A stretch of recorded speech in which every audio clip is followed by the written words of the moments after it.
నిర్గమకాండము 3వ అధ్యాయము 1వ వచనము. మోషే మిద్యాను యాజకుడైన ఇత్రో అను తన మామ మందను మేపుచు ఆ మందను అరణ్యము అవతలకు తోలుకొని దేవుని పర్వతమైన హోరేబునకు వచ్చెను. హోరేబు దేవుని పర్వతము అని నామకరణం చేసిందే మోషే. ఎందుకంటే మోయాబు మైదానాల యొద్ద విడిది చేసిన కాలంలో మోషే ఈ చరిత్ర అంతా రాయటం ప్రారంభించాడు. మోయాబు మైదానాలకు తూర్పు భాగాన ఉన్నటువంటి ఖాళీ స్థలంలో ఇశ్రాయేలు జనాంగమంతా కూడా క్యాంపెయిన్ చేసి ఉన్నారు. ఇక యోర్దాను దాటితే వారు కనాను భూభాగంలో అడుగుపెట్టేస్తారు. వారు అక్కడ కొద్ది కాలము దేవుని యొక్క సమయం కొరకు అనుమతి కొరకు వేచి ఉన్నప్పుడు నిర్గమకాండాన్ని మొదట రాశాడు. ఆ తర్వాత ఆదికాండము, తర్వాత లేవికాండము, ఆ తరువాతనే మనకు సంఖ్యాకాండము, ద్వితీయోపదేశకాండం రాశాడు. మోషే ఈ పుస్తకాలను వ్రాసేటప్పటికే వారి ప్రయాణం అయిపోయింది. మోషేకి 80 ఏండ్లు వచ్చేసాయి. అప్పటికే వారి ప్రయాణం ముగింపుకు వచ్చేసింది. ఇక వారు యోర్దాను దాటితే చాలు, కనానులోకి వెళ్ళిపోతారు. యోర్దాను యువతల భాగంలో వీరున్నారు. అక్కడికే మోషే ఐగుప్తు నుంచి 42 స్థలాల గుండా దేవుని శక్తి చేత ఆ జనాంగాన్ని నడిపించుకుంటూ వచ్చాడు. జనాభా లెక్కించబడిన మొదటి జనసంఖ్యలో వ్రాయబడినటువంటి 6 లక్షల కాల్బలంలో కేవలం 2 మినహా మిగిలిన వారందరూ ఈ 40 సంవత్సరాల అరణ్య యాత్రలో మరణించారు. 20 సంవత్సరాల కంటే తక్కువ వారిని జనసంఖ్యలో లెక్కించలేదు. ఆ విధంగా లెక్కించబడకుండా ఉండిన వారు మరియు 40 సంవత్సరాల అరణ్య యాత్రలో పుట్టినటువంటి వారు, వారిలో 20 ఏండ్ల పైబడినటువంటి వారిని ద్వితీయ జనసంఖ్యలో మోషే లెక్కించినప్పుడు ఆ జనాంగము కూడా 6 లక్షల కాల్బలం వచ్చారు. 2000 తేడా 2 జనసంఖ్యలకు. వారిని యెహోషువ కనానుకు తీసుకెళ్ళాడు. క్రొత్త తరం వారిని తీసుకెళ్ళాడు. ఈ క్రొత్త తరం వారికే సంక్షిప్తముగా ద్వితీయ ఉపదేశకాండాన్ని మోషే రాశాడు. అంటే సెకండ్ టైం ఉపదేశం కనుక ద్వితీయ ఉపదేశం అన్నాడు. రెండోసారి ఈ ఉపదేశాన్ని చెప్పాడు. ఆ సందర్భంగానే హోరేబు అనేటువంటి పర్వతానికి దేవుని పర్వతం అనేటువంటి పేరు వచ్చింది. దీనినే మనం సినాయి పర్వతం అని కూడా అంటాము. ఈ పర్వతము ఇప్పుడు మీరు ఇజ్రాయేలు దేశాన్ని చూడటానికి వెళితే మిగిలిన పర్వతములన్నీ బ్రైట్గా ఉంటాయి. ఈ ఒక్క పర్వతమే అగ్నికి కాలి నల్లబడిపోయి కమిలిపోయినట్లుగా ఉంటుంది. ఆనాడు దేవుడైన యెహోవా తను స్వయంగా కారుమబ్బులలో సినాయి పైకి దిగొచ్చాడు. ఆ వ్యత్యాసం ఇప్పటికీ కూడాను ఆ పర్వతం దగ్ధమైనట్లుగా కనపడుతుంది అంటానికి ప్రత్యక్ష సాక్షి నేను చూశాను ఆ పర్వతాన్ని. నేను యెరూషలేము యాత్రకు వెళ్ళినప్పుడు ఆ పర్వతం అక్కడ ఉన్నటువంటి ఆ యొక్క మండుచున్నటువంటి పొద ఇప్పటికీ కూడా సాక్షార్థంగా 1000 సంవత్సరాల క్రితం, 3500 సంవత్సరాల క్రితంది ఇప్పటికీ కూడా సజీవ సాక్ష్యాలుగా కనిపిస్తాయి మనకు. మోషే తన మామ అయినటువంటి ఇత్రో గారి యొక్క మందను మేపుతున్నాడు. మోషేకి సొంత మంద లేదు. మోషే కమిట్మెంట్ ఒక్కసారి చూడండి. 40 సంవత్సరాలు మామగారి మంద మేపాడు కానీ తన కొరకు మందను ఏర్పరచుకోలేదు. మనకి అలాగే మూలపితరులలో యాకోబు తన మామగారైన లాబాను ఇంటకు వెళ్ళినప్పుడు 20 సంవత్సరాలు, మొదట 20 సంవత్సరాలు భార్యల కొరకు బిడ్డల కొరకు, ఆ తర్వాత బిడ్డల కొరకు ఆస్తి కూర్చుకొనటానికి వారు అక్కడ ఉన్నారు హరానులో.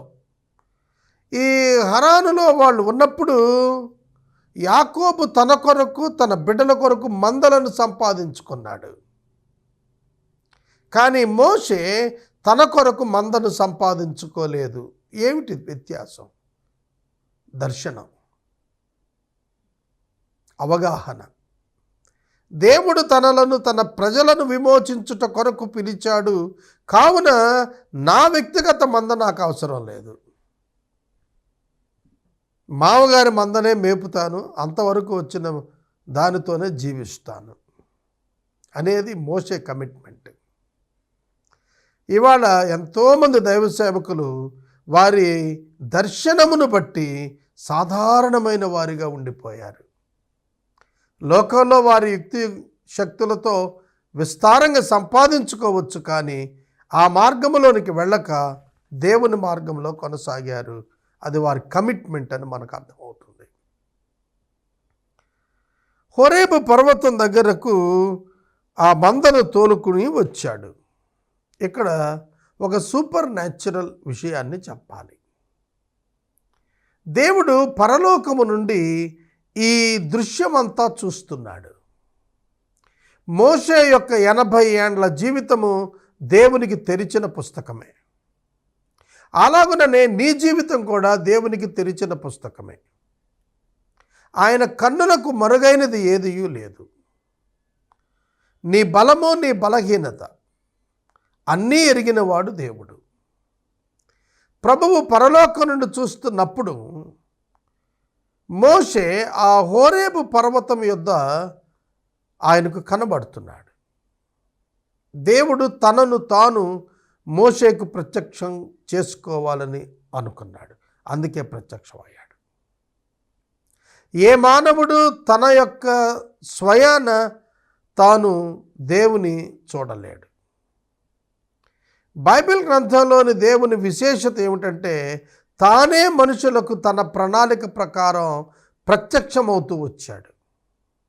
మనుషులు కోరితే ప్రత్యక్షమైన వాడు కాడు, తాను తనంతట తాను కోరుకొని మనుషులకు ప్రత్యక్షమై వారిని దర్శించిన వాడు బైబిల్లోని దేవుడు. మోషే పట్ల దేవునికి ఒక ప్రణాళిక ఉన్నది. ఆ ప్రణాళికను మోషే అంగీకారం లేకుండా దేవుడు కొనసాగించడు. అది ఆయన విధానం కాదు.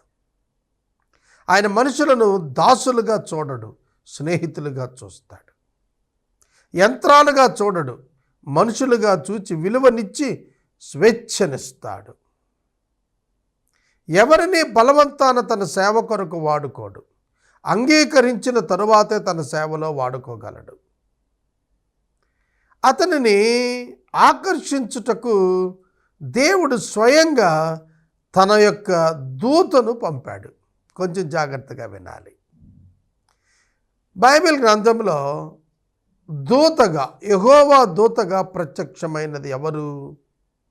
దేవుని దూతగా, యెహోవా దూతగా ప్రత్యక్షమైన వాడు ప్రభువైన యేసుక్రీస్తు.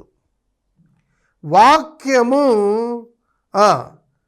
పాత నిబంధన గ్రంథములో పలుమార్లు శరీర రీతిగా ప్రత్యక్షతలు ఇస్తూ వచ్చాడు. సుమారు 44 భౌతికమైనటువంటి ప్రత్యక్షతలు పాత నిబంధన గ్రంథంలో ఉన్నవి. Pre incarnated Jesus Christ. ఎవరు ఈ యొక్క దూత అంటే యేసుక్రీస్తే. ప్రీ ఇన్కార్నేటెడ్, శరీరధారి కాక మునుపటి క్రీస్తు. యెహోవా దూతగా ప్రత్యక్షమైన వాడు, అబ్రహామునకు ప్రత్యక్షమైన వాడు, మోషేకి ప్రత్యక్షమైనటువంటి వాడు, దావీదుకు ప్రత్యక్షమైనటువంటి వాడు. బైబిల్ గ్రంథంలో ఆయన యొక్క ప్రత్యక్షతలు అనేకం. సంసోనుకు ప్రత్యక్షమయ్యాడు. ఈ విధంగా మనం చూస్తున్నప్పుడు పాత నిబంధనలో భౌతిక ప్రత్యక్షతలుగా వచ్చిన దేవుని యొక్క దూత యేసే,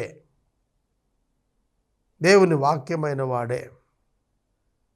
ఆయన ఆరాధన అందుకుని ఆయన దేవుని ఘనపరిచాడు, దేవుని ప్రత్యక్షపరిచాడు.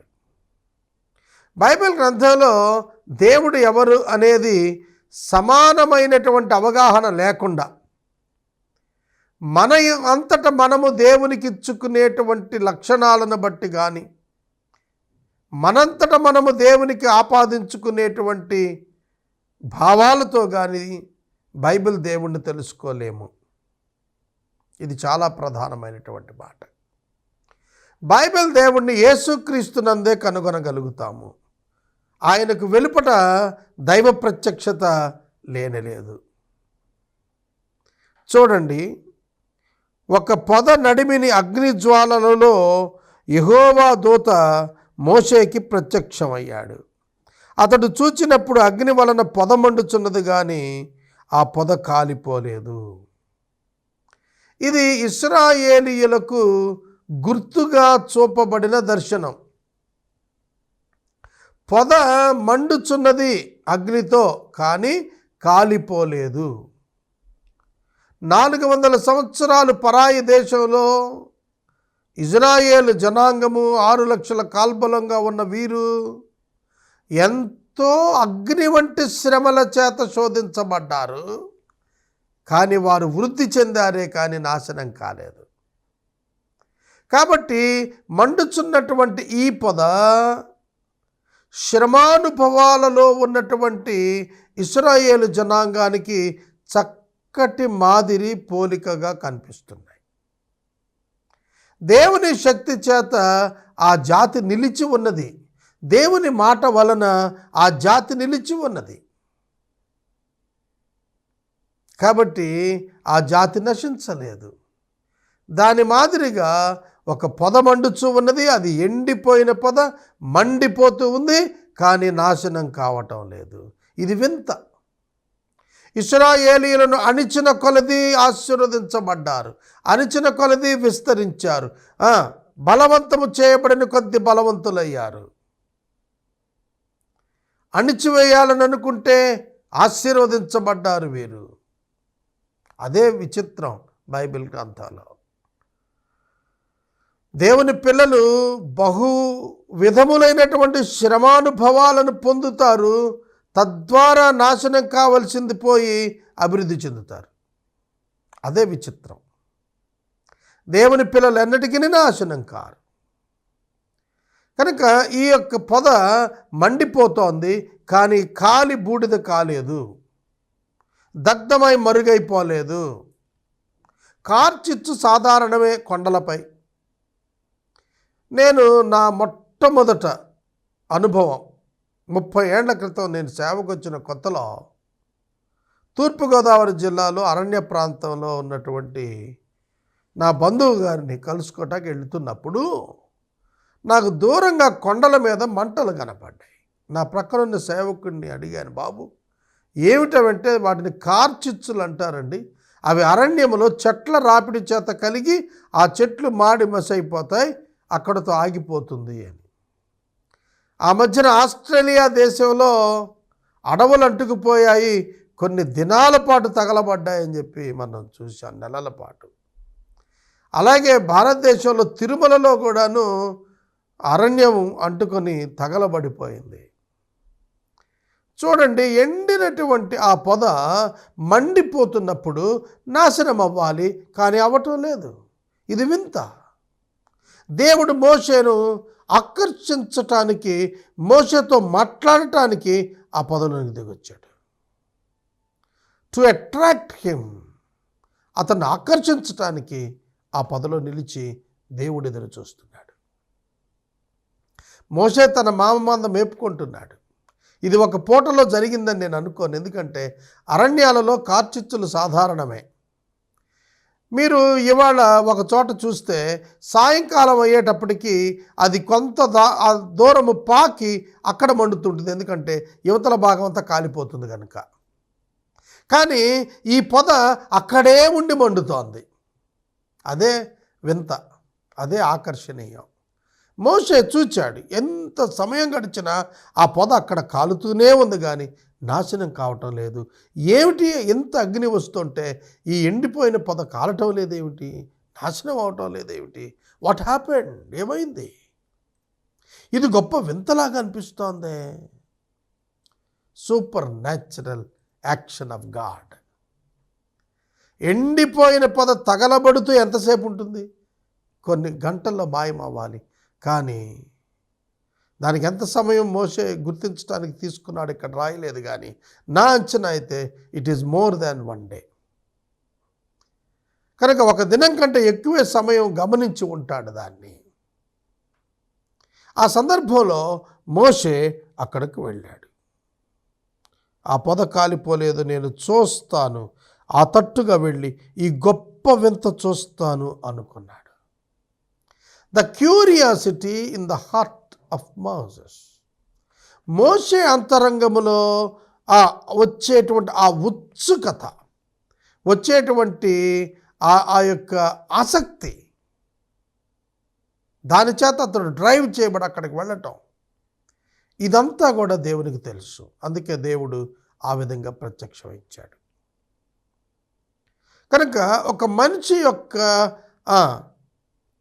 అంతరంగ సంబంధమైనటువంటి స్వభావ సంబంధమైన విషయాలను దేవుడు దృష్టిలో పెట్టుకుని తన ప్రణాళికను చేశాడు.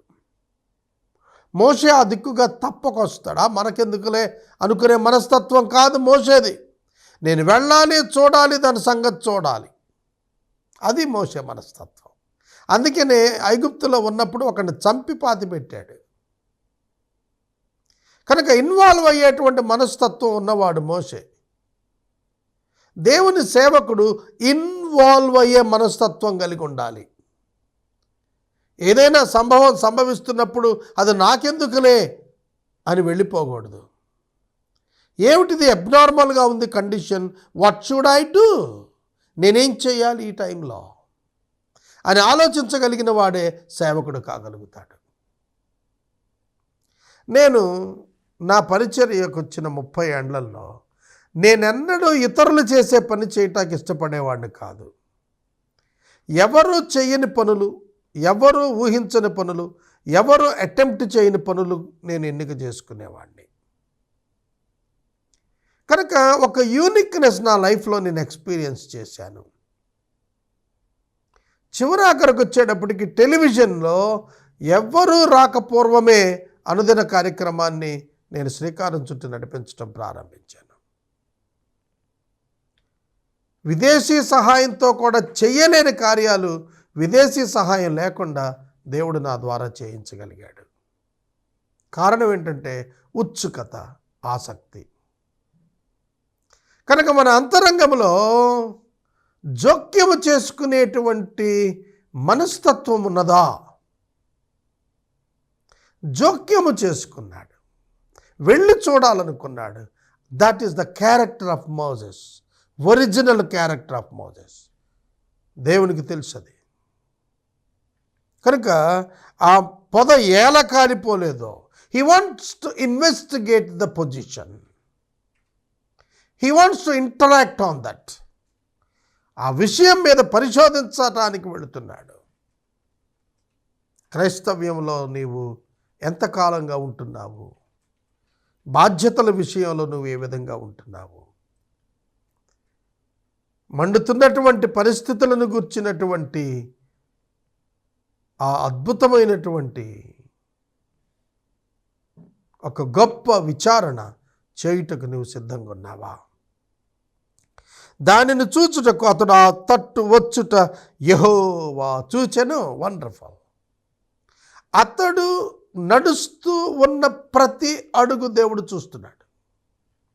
మనలో ఎంతమందికి ఆలోచన అన్నది? నీ ప్రతి విషయం దేవుడు గమనిస్తూనే ఉన్నాడు. ఆ తట్టు మోసే వచ్చుట యెహోవా చూచెను.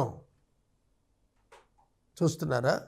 దేవుడు చూచెను, చూచుచున్న దేవుడు మన దేవుడు. అబ్రహాము పంపివేసిన హాగరును చూచినటువంటి దేవుడు. నన్ను చూచిన వానిని నేను చూచుచున్నాను అని సాక్ష్యం ఇచ్చింది ఆవిడ. కనుక హాగరును చూచినటువంటి దేవుడు, మోషేను చూచినటువంటి దేవుడు, ఇశ్రాయేలీయుల శ్రమలను చూచినటువంటి దేవుడు, మన దేవుడు జీవము కలిగిన వాడు, జీవము లేనివాడు కాడు. కనుక దేవునికి జీవమున్నది. దేవుడు చూడగలడు, దేవుడు మాట్లాడగలడు, దేవుడు వినగలడు, దేవుడు పని చేయగలడు. దేవుని యొక్క లక్షణాలు మనం అర్థం చేసుకోవాలి. మోషే ఆ తట్టు వచ్చుట యెహోవా చూచెను.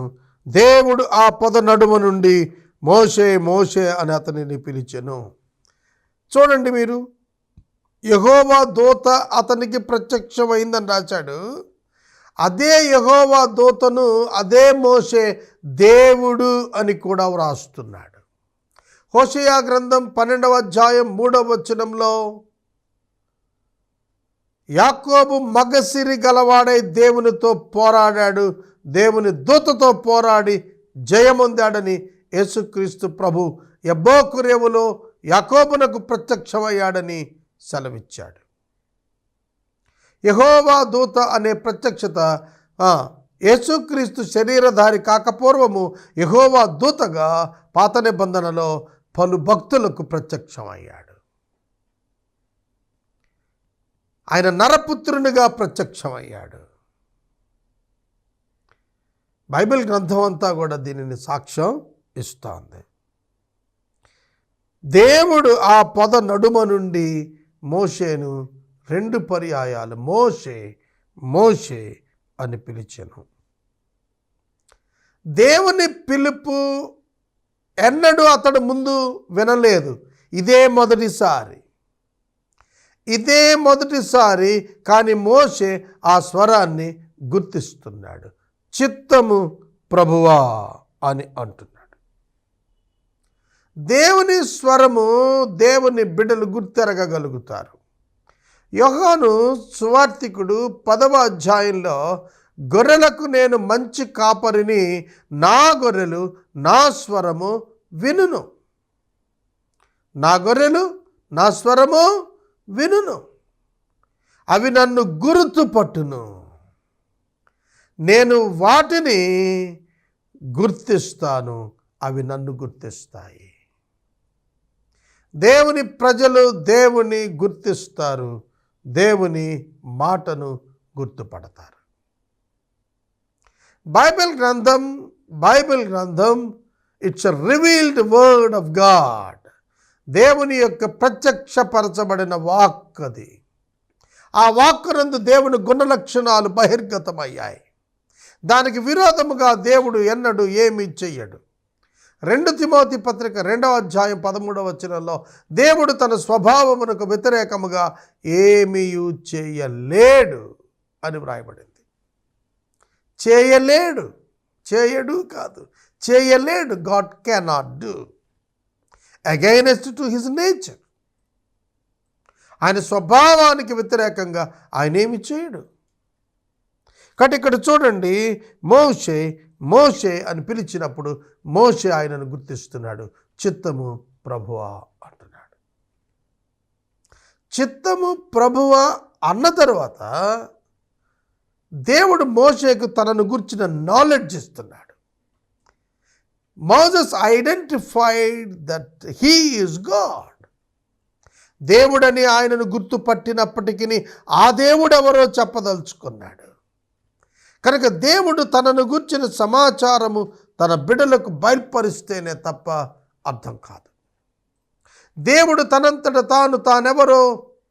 తానెవరికి ప్రత్యక్షం కావాలనుకున్నారో వారికే ఆయన బయలుపరుస్తారు. సమరయ స్త్రీతో మాట్లాడుతున్నప్పుడు యేసుక్రీస్తు ప్రభు యోహాను సువార్త 8వ అధ్యాయంలో నీవు ఎదురు చూస్తున్న ఈ మెస్సియాను నేనే, నువ్వు మాట్లాడుతున్న వాడును నేను మెస్సియానని చెప్పారు. తను ఎవరికి తన ఐడెంటిటీని ప్రత్యక్షపరచుకోవాలనుకుంటాడో వారికే ప్రత్యక్షపరచుకుంటాడు.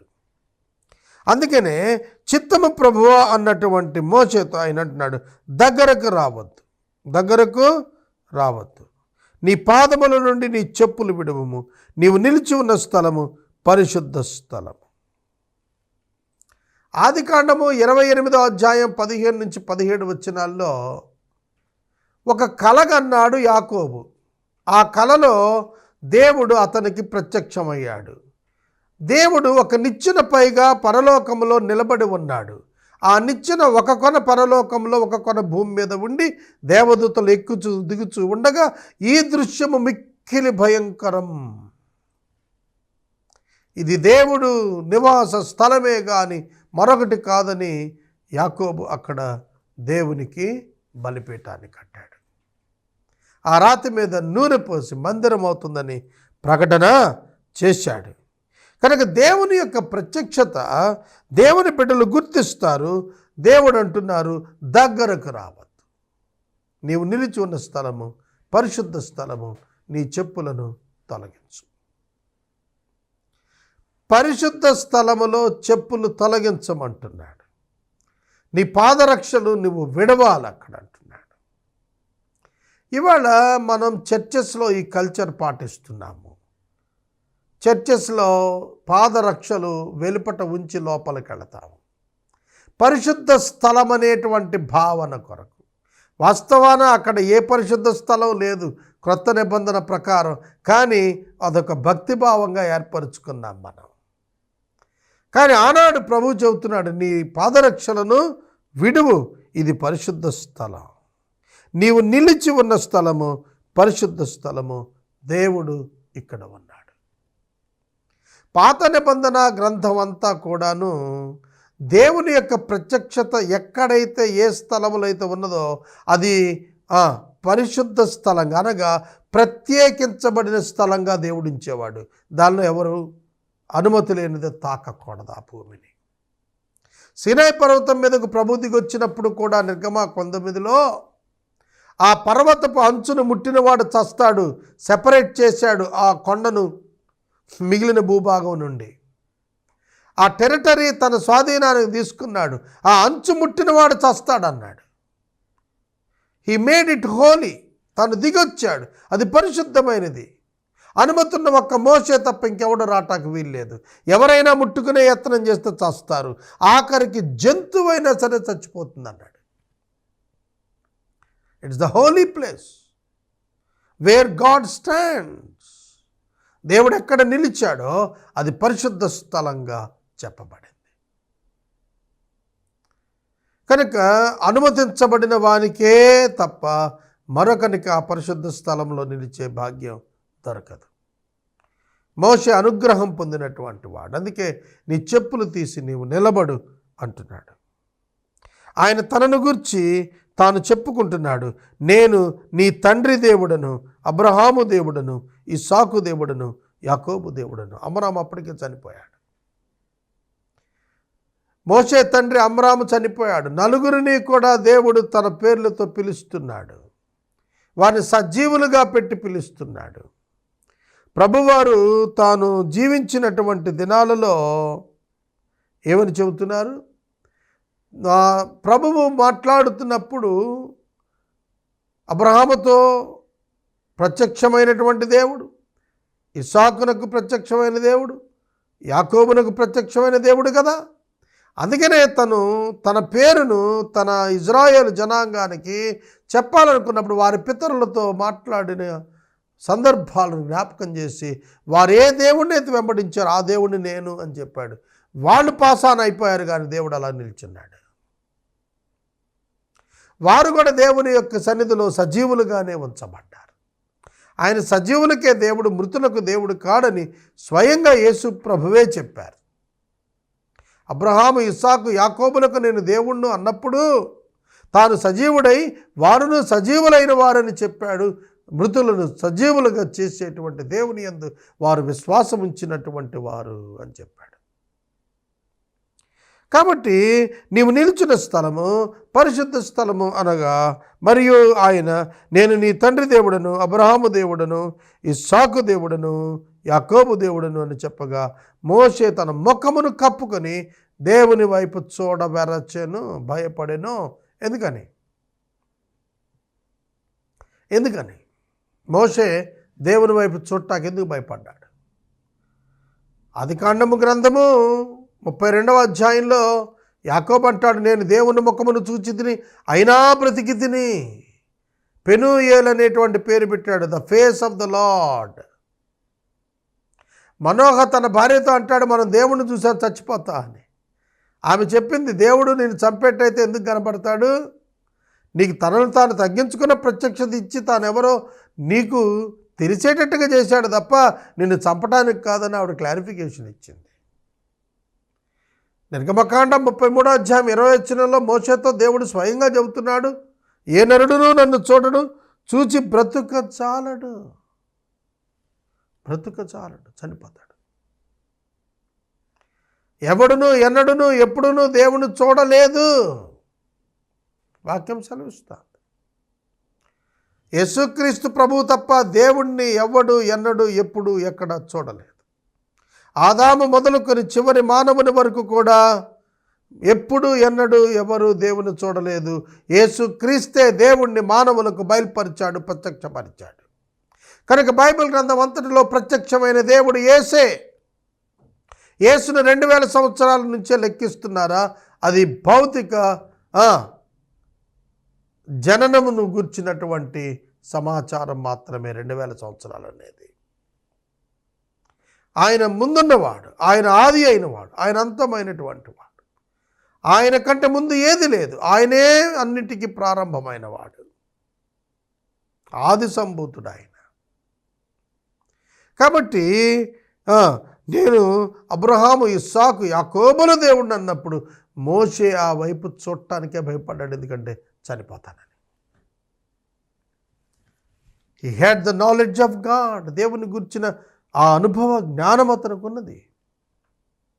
దేవుడు అతనితో మాట్లాడుతూ ఇట్లా, నేను ఐగుప్తులో ఉన్న నా ప్రజల బాధను నిశ్చయముగా చూచి తిని, పనులలో తమను కష్టపెట్టి వారిని బట్టి వారు పెట్టిన మొరను వింటిని, వారి దుఃఖములు నాకు తెలిసే ఉన్నవి. నా ప్రజల అనేటువంటి పదం 17 సార్లు రాశాడు. My people, Israel are my people, ఇశ్రాయేలీలు నా జనం. దేవుడు చెబుతున్నాడు, నా ప్రజలను ఐగుప్తీయులు పెడుతున్నవి నేను వారు మొరపెట్టగా విన్నాను, వారు బాధించబడుతున్నప్పుడు చూచాను, వారి దుఃఖములన్నీ నాకు తెలిసే ఉన్నవి. కాబట్టి నేను వస్తున్నాను. God is responding. దేవుడు తన బిడ్డలు శ్రమ పెట్టబడుతున్నప్పుడు, రోధిస్తున్నప్పుడు, దుఃఖపడుతున్నప్పుడు చూచే దేవుడిగా ఉన్నాడు, విడిచేవాడుగా లేడు. చూచే దేవుడు, వినేటువంటి దేవుడు, తెలుసుకున్నటువంటి దేవుడు. అంతేకాదు మౌనముగా ఉండువాడు కాడు, రెస్పాండ్ అయ్యేటువంటి దేవుడు. వాళ్ళ మొరను ఆయన చెవిన జొచ్చినదని ఆయన సాక్ష్యం చెబుతున్నాడు. ప్రార్థన ఆలకించేటువంటి వాడు, ప్రార్థనకు జవాబు దయచేసేటువంటి దేవుడు. పరిశుద్ధ బైబిల్ గ్రంథములోని దేవుణ్ణి మనం ఒక ఉన్నతమైనటువంటి వ్యక్తిగా మనం చూడగలుగుతాం. He's a person, at the same time he's a power. ఆయన శక్తి మాత్రమే కాదు, వ్యక్తి కూడా అనేది మనకు అర్థమవుతుంది. పర్సన్ టు పర్సన్, ఒక మనిషినితో ఏ విధంగా ఇంటరాక్ట్ అవ్వగలుగుతాడో ఆ విధంగా దేవుడు ఇక్కడ మోషేతో మాట్లాడుతున్నాడు. ఒక మనిషి ఎలా వింటున్నాడో దేవుడు అలా వింటున్నాడు. అలా అంటాం కంటే దేవుడు ఎలా వింటున్నాడో మనిషి కూడా వినేటట్టుగా దేవుడు నిర్మించాడు అని చెప్పాలి. కనుక దేవుడు విన్నాడు, దేవుడు చూచాడు, దేవుడు కనిపెడుతున్నాడు వారిని. నిశ్చయంగా చూచాను అంటున్నాడు. సర్టన్లీ, ష్యూర్లీ అని అర్థం. ఖచ్చితంగా దేవుడు చూస్తాడు. ఇవాళ భూమి మీద జరుగుతున్న సమస్తము పైన ఆయన నేత్రం ఉన్నది. భూమి మీద ఉన్న ప్రతి భక్తుణ్ణి బలపరచడానికి ఆయన కను దృష్టి లోకమందంతటా సంచారం చేస్తాడు. కీర్తనాకారుడు అంటాడు, ఆకాశమునకు ఎక్కిపోయేది అక్కడ నువ్వు ఉన్నావు, పాతాళంలోనికి దిగిపోయానా అక్కడ కూడా నువ్వు ఉన్నావు, ఆ స్థలంలో నేను దాక్కున్నా నువ్వు చూస్తావు, భూమి మీద ఎక్కడ దాక్కున్నా నీ కన్ను దృష్టికి మరుగైంది లేదు, నీ ఎదురు నుండి నేను ఎక్కడికి తప్పించుకుంటాను ప్రభువా అంటాడు. కనుక ఆయన శక్తివంతమైన కనుదృష్టి మనలను గమనిస్తున్నది. మనం దేవుని పిల్లలము, దేవుని యందు విశ్వాసం ఉంచిన వారం అయినప్పుడు దేవుని యొక్క వాగ్దానములకు వారసులమైనటువంటి మన పట్ల దేవుని కనుదృష్టి ఉన్నది, దేవుని చెవులు ఉన్నవి. దేవుడు విననేరని వాడు కాడు, రక్షింపనేరకుండునట్లు నా హస్తము కురుచ కాలేదు, విననేరకుండునట్లు నా చెవులు మందము కాలేదు అని యెషయా గ్రంథంలో సెలవిచ్చాడు. కనుక నేరకుండునట్లు హస్తం కురచ కాలేదు ఆయనది, విననేరకుండునట్లు ఆయన చెవి మందం కాలేదు. ఆయన కనుదృష్టి ఉన్నది, ఆయన చెవి ఉన్నది, ఆయన వింటాడు, ఆయన చూస్తాడు, చూస్తున్నాడు, వింటున్నాడు, పిలిచేవాడు, మాట్లాడేవాడు. కనుక ప్రార్థన ద్వారా మనం ప్రభువును అనుసంధానం చేస్తున్నప్పుడు మన అంతరంగంలో దేవుడు పరిశుద్ధాత్మను ద్వారా జవాబులను అనుగ్రహిస్తాడు. ఇది మనం నమ్మాలి. కాబట్టి ఐగుప్తీయుల చేతిలో నుండి వారిని విడిపించుటకును, బైబిల్లో కామాతో సహా ఇంపార్టెంటే, విడిపించుటకును కామా మొదటి యాక్షన్ అది. కాబట్టి ఎందుకు వచ్చాడంటే దేవుడు వారిని ఐగుప్తీయుల చేతుల నుండి విడిపించుటకును, రెండోది ఆ దేశంలో నుండి విశాలమైన మంచి దేశమునకు, ఒకటి విడుదల ఇవ్వటం, రెండవది మంచి దేశానికి తీసుకెళ్ళటం. ఆ దేశం ఏమిటట? కనానీయులకు, హిత్తీయులకు, అమోరీయులకు, పెరిజ్జీయులకు, హివ్వీయులకు, యెబూసీయులకు నివాస స్థానమై పాలు తేనెలు ప్రవహించు దేశమునకు వారిని నడిపించుటకు దిగి వచ్చి ఉన్నాను. ఇప్పుడు చెప్పండి, ఇశ్రాయేలీలను నడిపిస్తున్నవాడు మోషేనా దేవుడా అంటే దేవుడు నడిపిస్తున్నాడు. మోషే వారికి భౌతిక నాయకుడిగా కనబడుతున్నాడు. In interaction with Moses, God is taking lead to bring them out of the Egypt and to take them into the Canaan. ఐగుప్తు నుంచి విమోచించడానికి, కనానుకు నడిపించడానికి మోషే ద్వారా దేవుడు పనిచేస్తున్నాడు. Unseen God is on the work. అదృశ్యుడైనటువంటి దేవుడు పనిలో ఉన్నాడు. అదృశ్యుడైనటువంటి దేవుడు పనిలో ఉన్నాడు, పని చేస్తున్నాడు. అలా పని చేయడానికి నేను దిగొచ్చానని మోషేతో మాట్లాడుతున్నాడు. The same God to us, మనకు కూడా అదే దేవుడు ఉన్నాడు. ఆ కాలంలో మోషేతో మాట్లాడిన వాడు ఈ కాలంలో నీతో మాట్లాడుతున్నాడు. ఈ ప్రజలను రక్షించుటకు ఆయన నరావతారుగా దిగి వచ్చాడు, రక్షకునిగా దిగి వచ్చాడు. సువార్తను ఆయన తన రక్తము చేత ఏర్పరిచాడు. ఆ సువార్తను ప్రకటించే భాగ్యం నీకు నాకు ఇచ్చాడు. గ్రేట్ కమిషన్లో అదే చూస్తాం మనం. మత్తయి సువార్త 28వ అధ్యాయం చివరి భాగంలో మహా ఆజ్ఞ ఇచ్చాడు, సర్వలోకానికి వెళ్ళండి, సర్వ సృష్టికి సువార్త ప్రకటించండి, తండ్రి కుమార పరిశుద్ధాత్మ నామములోనికి బాప్తిస్మం ఇస్తూ శిష్యులుగా చేయండి, వారిని ఒక రాజ్యంగా ఏర్పరచండి అని చెప్పాడు. మనము దేవుని కొరకు ఒక రాజ్యముగా ఏర్పరచబడుతున్నాము. క్రొత్త నిబంధన విశ్వాసులమైన మనము దేవునికి ఒక రాజ్యముగా ఉండబోతున్నాము. ఈ రాజ్యము పైన ఆయన ప్రభువుగా ఉండబోతున్నాడు. కనుక ఆనాడు మోషేతో మాట్లాడుతూ చెప్పినది ఏమిటంటే, 7 రకాల జాతులు నివసిస్తూ ఉన్నటువంటి ఆ భూమి ఉన్నదే, అది పాలు తేనెలు ప్రవహించేటువంటి భూమి. చాలామందికి అనుమానం వచ్చింది, పాలు తేనెలు ప్రవహించడం అంటే ఏమిటి అని. దానికి ఒక బైబిల్ భక్తుడు వివరణ ఇచ్చాడు. అరణ్య ప్రాంతాల్లో ఉన్నటువంటి ఆవులు పెద్ద పెద్ద పొదుగులు కలిగి పాలు ధారలుగా కారిపోతున్నాయి, తీసేవారు లేరు.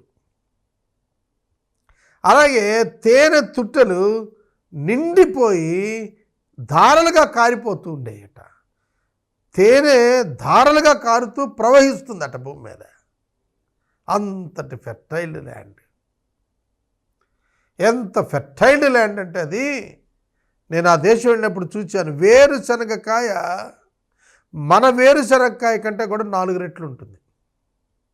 క్యారెట్ దుంప మన క్యారెట్ దుంప కంటే 5-6 రెట్లు ఉంటుంది. అల్లము మన దేశంలో దొరికే అల్లము కంటే 4-5 రెట్లు శ్రేష్టమైనది ఉంటుంది.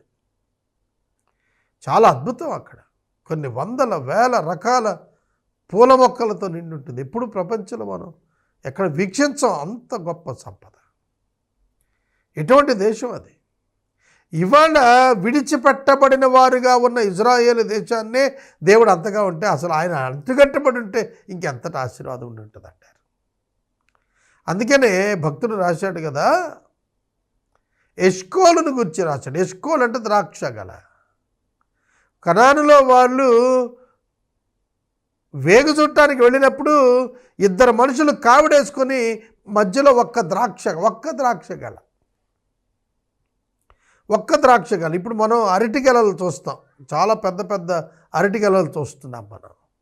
అలాగా పెద్ద ద్రాక్ష గల కావిడేసుకొని 2 మోసుకెళ్తున్నారు. అది అక్కడ ఫెర్టైల్ ల్యాండ్ యొక్క గొప్పదనం. అక్కడ ఉన్నటువంటి ఆ ఉన్నతమైనటువంటి ఆ యొక్క భూమిలో ఉండేటువంటి సారము గొప్పది. ఆ దేశానికి తీసుకెళ్తాను. చూడండి, చెరలో ఉన్న వాళ్ళను మహాసమృద్ధిలోనికి నడిపిస్తానంటున్నాడు. బానిసత్వంలో ఉన్న వాళ్ళను మహాస్వేచ్ఛలోనికి నడిపించబోతున్నాను అంటున్నాడు. Hour God is such a good God. మన దేవుడు అటువంటి మంచి దేవుడై ఉన్నాడని ఈ సమయంలో నేను మనవి చేస్తున్నాను. భౌతిక కానాను విషయమై వారికి ఆ వాగ్దానం చేస్తుంటే, మనకైతే పరమ కానాను ఇవ్వటానికి ఆయన ఇష్టపడుతున్నాడు. దేవునితో పాటు కలిసి నివసించటం కొరకు మనుషులను సువార్త చేత ఆయన ఆహ్వానిస్తూ ఉన్నాడు. ఈ సత్యాన్ని మనం ఎన్నడూ కూడా మరవకూడదు. విడిపించేటువంటి దేవుడు, మొర వినేటువంటి దేవుడు, బాధలు చూచేటువంటి దేవుడు. మన దేవుడు సామాన్యమైన వాడు కాడు. ఎంత గొప్ప ఉపద్రవము నీ మీదకి వచ్చినా కూడా వాక్యంలో రాస్తున్నాడు, ప్రవాహములు నిన్ను ముంచజాలవు, అగ్ని జ్వాలలు నిన్ను కాల్చజాలవని చెబుతున్నాడు. ఎంతటి శోధన అయినా నిన్ను నశింపచేయటం దానివల్ల కాదు. ఎలాగనగా నీ దేవుడైన యెహోవా నీకు తోడుగా ఉన్నాడు. 91వ సంకీర్తనలో మాట్లాడుతూ ఆయన నాకు కేడెం అంటాడు, దుర్గం అంటాడు, నా కోట అంటాడు. మహోన్నతుల చాటు నేను నివసిస్తున్నాను, సర్వశక్తిని నీడల్లో నేను విశ్రమిస్తున్నాను, ఆయన నా కోట అంటాడు. కాబట్టి ఎటువంటి దేవుణ్ణి ఇజ్రాయేలీలు కలిగి ఉన్నారో వారికి అర్థం కావాలి. వారికి అర్థం కాలేదు, అందుకే ఆయన తృణీకరించారు. క్రొత్త నిబంధన సువార్తలలో మనం చూస్తున్నప్పుడు ఆయన తృణీకరించారు. ఇక్కడ చూడండి 8వ వచనంలో ప్రభువు చెప్పారు, పాలు తేనెలు ప్రవహించు దేశానికి వారిని నడిపించుటకు నేను దిగి వచ్చి ఉన్నాను. పర్సనల్గా వచ్చాడు. God will attend personally. దేవుడు ఎవరెవరితోనో కాదు, తానే స్వయంగా దిగొచ్చి అటెండ్ అవుతున్నట్లుగా మనం చూస్తాం. కనుక మనుషులు దేవుడిని వెతుక్కుంటూ వెళ్ళింది మతం, దేవుడు మనుషులను వెతుక్కుంటూ వచ్చింది మార్గం. కనుక మార్గమవబోతున్నాడు దేవుడు. ఐగుప్తు నుండి కనానుకు ఒకే ఒక మార్గం, ఆ మార్గం ఆయనే. ఈ లోకము నుండి పరలోకమునకు మార్గం ఒక్కడే, ఆయన ప్రభువైన యేసుక్రీస్తే. ఆయనే ఆ నిచ్చెనగా. యోహాను సువార్తికుడు సాక్ష్యం చెప్పాడు, యాకోబు సాక్ష్యం చెప్పాడు ఆదికాండంలో. యోహాను సువార్తికుడు యేసు ప్రభు చెప్పిన మాటలను రాస్తున్నప్పుడు ప్రభువే స్వయంగా నేనే మార్గం అని చెప్పారు. యోహాను 14లో ఆయన ఒక్కడే మార్గంగా అభివర్ణించాడు. ఇక్కడ కూడాను మార్గంగా తానే మారబోతున్నాడు. తాను నడిపించేటువంటి మార్గం గుండానే ఇశ్రాయేలీలు వెళ్ళబోతున్నారు. ఆ విధంగా వారిని నడిపించడానికి నేను దిగొచ్చాను అని చెబుతున్నాడు ప్రభు. 9వ ఇశ్రాయేలీయుల మొర నిజముగా నా యొద్దకు చేరినది. ఐగుప్తీయులు వారిని పెట్టుచున్న హింస చూచి తిని, కాగా రమ్ము, నిన్ను ఫరో యొద్దకు పంపెదను. ప్రజలు ఇశ్రాయేలీయులైన నా ప్రజలను నీవు ఐగుప్తులో నుండి తీసుకుని పోవలను. నా ప్రజలు అనే పదం 17 సార్లు ఒక్క నిర్గమాకాండంలోనే రాశాడు. ఇశ్రాయేలీయులైన నా ప్రజలు, వాగ్దాన ప్రజలు, దేవుని యొక్క మహిమార్థము దేవుడు ఏర్పరచుకొనిన జాతి ఇశ్రాయేలు జాతి. కాబట్టి అంటున్నాడు, ప్రభు అంటున్నాడు, నేను వారి యొక్క హింస చూచాను, కాగా రమ్ము, నిన్ను ఫరో యొద్దకు నేను పంపుతాను. చూడండి, మోషేకి ప్రత్యక్షమైన దేవుడు ఫరోకు కూడా ప్రత్యక్షమైపోవచ్చు కదా, అవునా కాదా చెప్పండి. కానీ మోషేకి ప్రత్యక్షం అవటానికి ఇష్టపడ్డాడు, కానీ దేవుడు ఫరోకి ప్రత్యక్షం అవటానికి ఇష్టపడలేదు.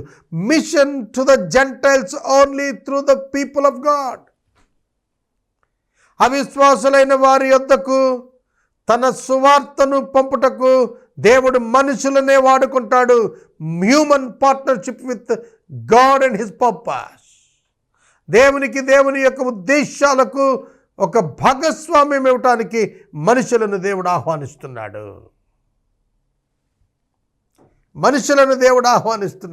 మోషేను కాగా రమ్ము, కమ్, రమ్మంటున్నాడు. రా, నాతో పార్ట్నర్గా జాయిన్ అవ్వు.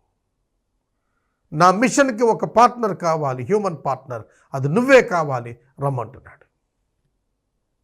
చూడండి, God is ready to give the partnership two us.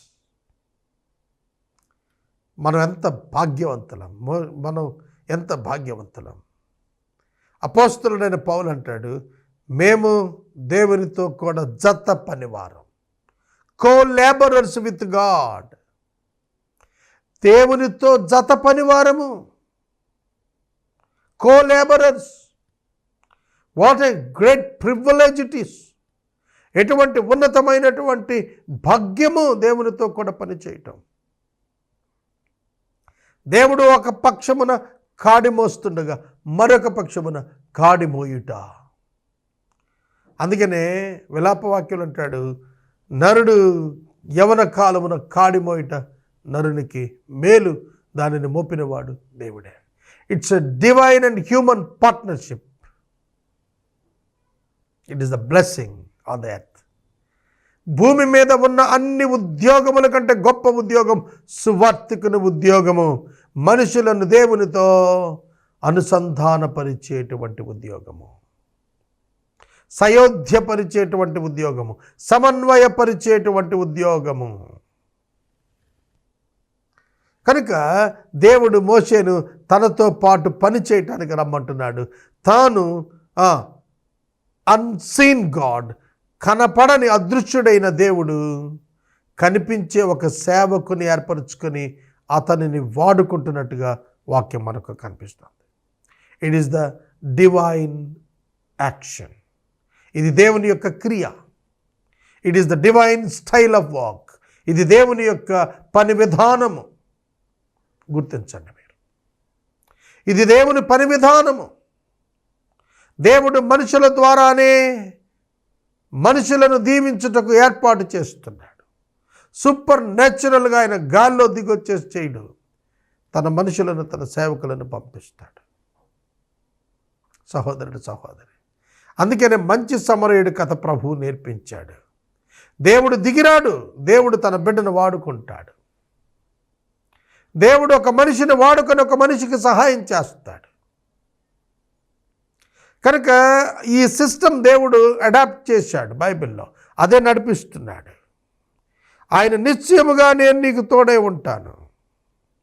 చూడండి, మీరు ఈ మాటలు చూస్తున్నప్పుడు మోషే గారు వెంటనే దేవునితో మాట్లాడుతూ, ఫరో యొద్దకు వెళ్ళుటకు, ఇశ్రాయేలీయులను ఐగుప్తు నుండి తోడుకొని పోవుటకు ఎంతటి వాడును అని దేవునితో అంటున్నాడు. అసలు దేవునితో మనం ప్రశ్నించడం ఏంటండి? సాకులు చెప్పటం ఏమిటి? మనకు చేతనవ్వకపోతే దేవుడు దాన్ని మనకు అడగడు కదా చేయమని. దేవుడు అవివేకం కలిగిన వాడా? ఆయన వివేకి కదా, మహావివేకి, మహాజ్ఞాన సంపత్తు కలిగిన వాడు, మహాబలము కలిగినవాడు కదా. మోషేని పిలిచి నేను నిన్ను పంపిస్తాను రమ్మంటుంటే మోషే అంటున్నాడు, నేనెంతటి వాడిని అయ్యా, సెండ్ సమ్వన్, నేనే పాటి వాడిని. ప్రభుతో ఎక్స్క్యూజెస్, కుంటి సాకులు చెబుతున్నాడు. నేను ఎంతటి వాడిని అని ప్రభువుతో అంటుంటే ఆయన అంటున్నాడు, నిశ్చయముగా నేను నీకు తోడై ఉండెదను, నేను నిన్ను పంపితిననుటకు ఇది నీకు సూచన.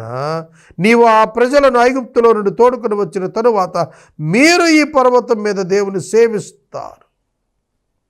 This is the sign. మీరు ఈ పర్వతం యొద్ద దేవుని సేవిస్తారు. సహోదరుడా, సహోదరి, దేవుని యొక్క వాక్యము ఎంత గంభీరమైనటువంటిది ఒక్కసారి అర్థం చేసుకోండి.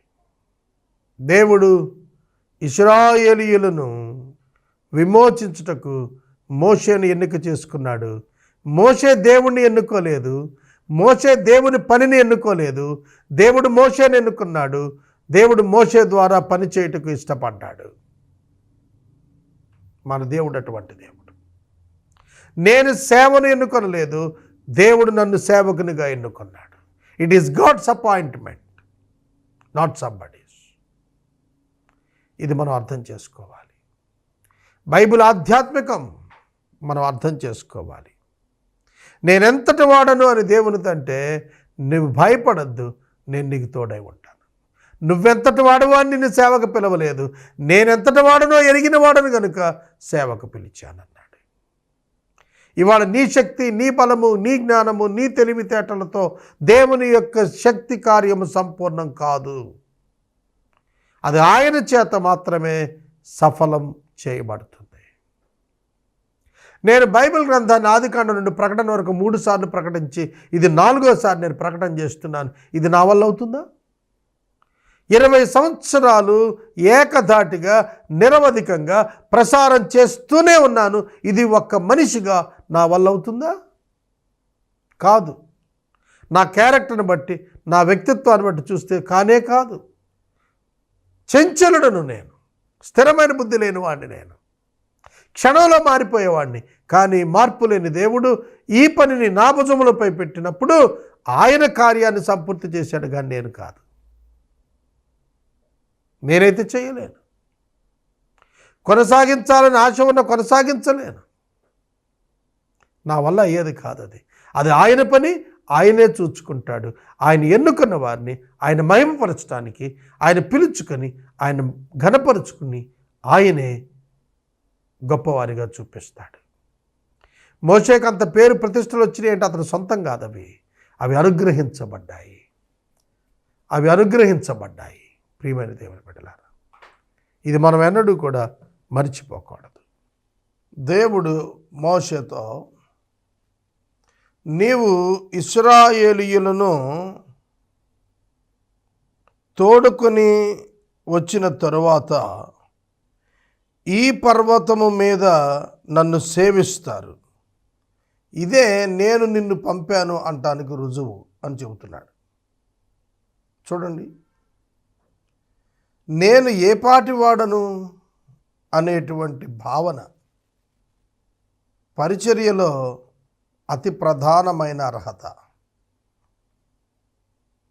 దేవుడు తన పనిని చేయు వారిని వారి సామర్థ్యం చొప్పున నియమించడు, తన సామర్థ్యం చొప్పున నియమిస్తాడు.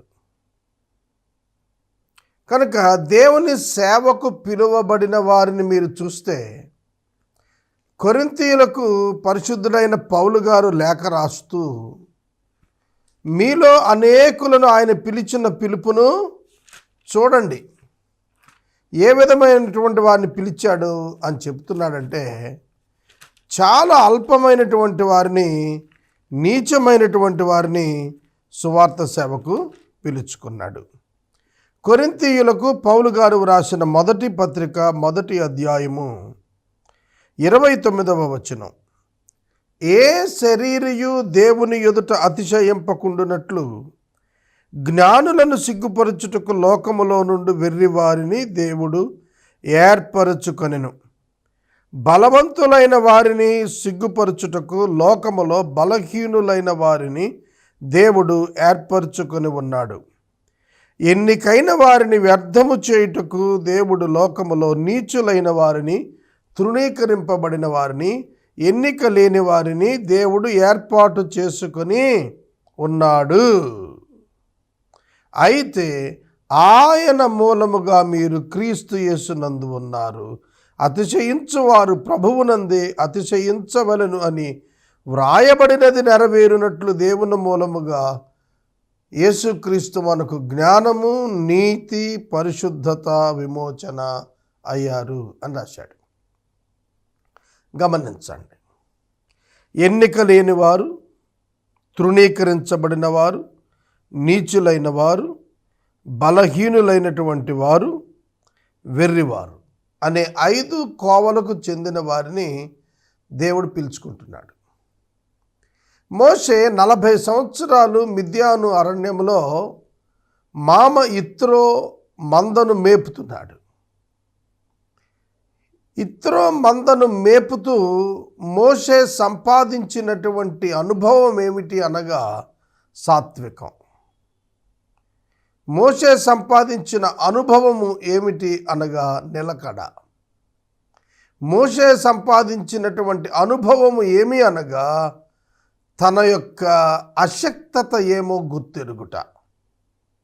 అందుకని అన్నాడు, నేను ఫరో యొద్దకు వెళ్ళటానికి, ఈ దేశంలో నుండి ఐగుప్తు కబంధ హస్తాల నుండి ఇశ్రాయేలీయులను విడిపించుకొని బయటకు తేటానికి నేనెంతటి వాడిని, నేనే పాటి వాడిని, నా శక్తి ఏ పాటిది, నా జ్ఞానం ఏ పాటిది, నా మేధస్సు ఏ పాటిది, నా సామర్థ్యాలు ఏ పాటివి,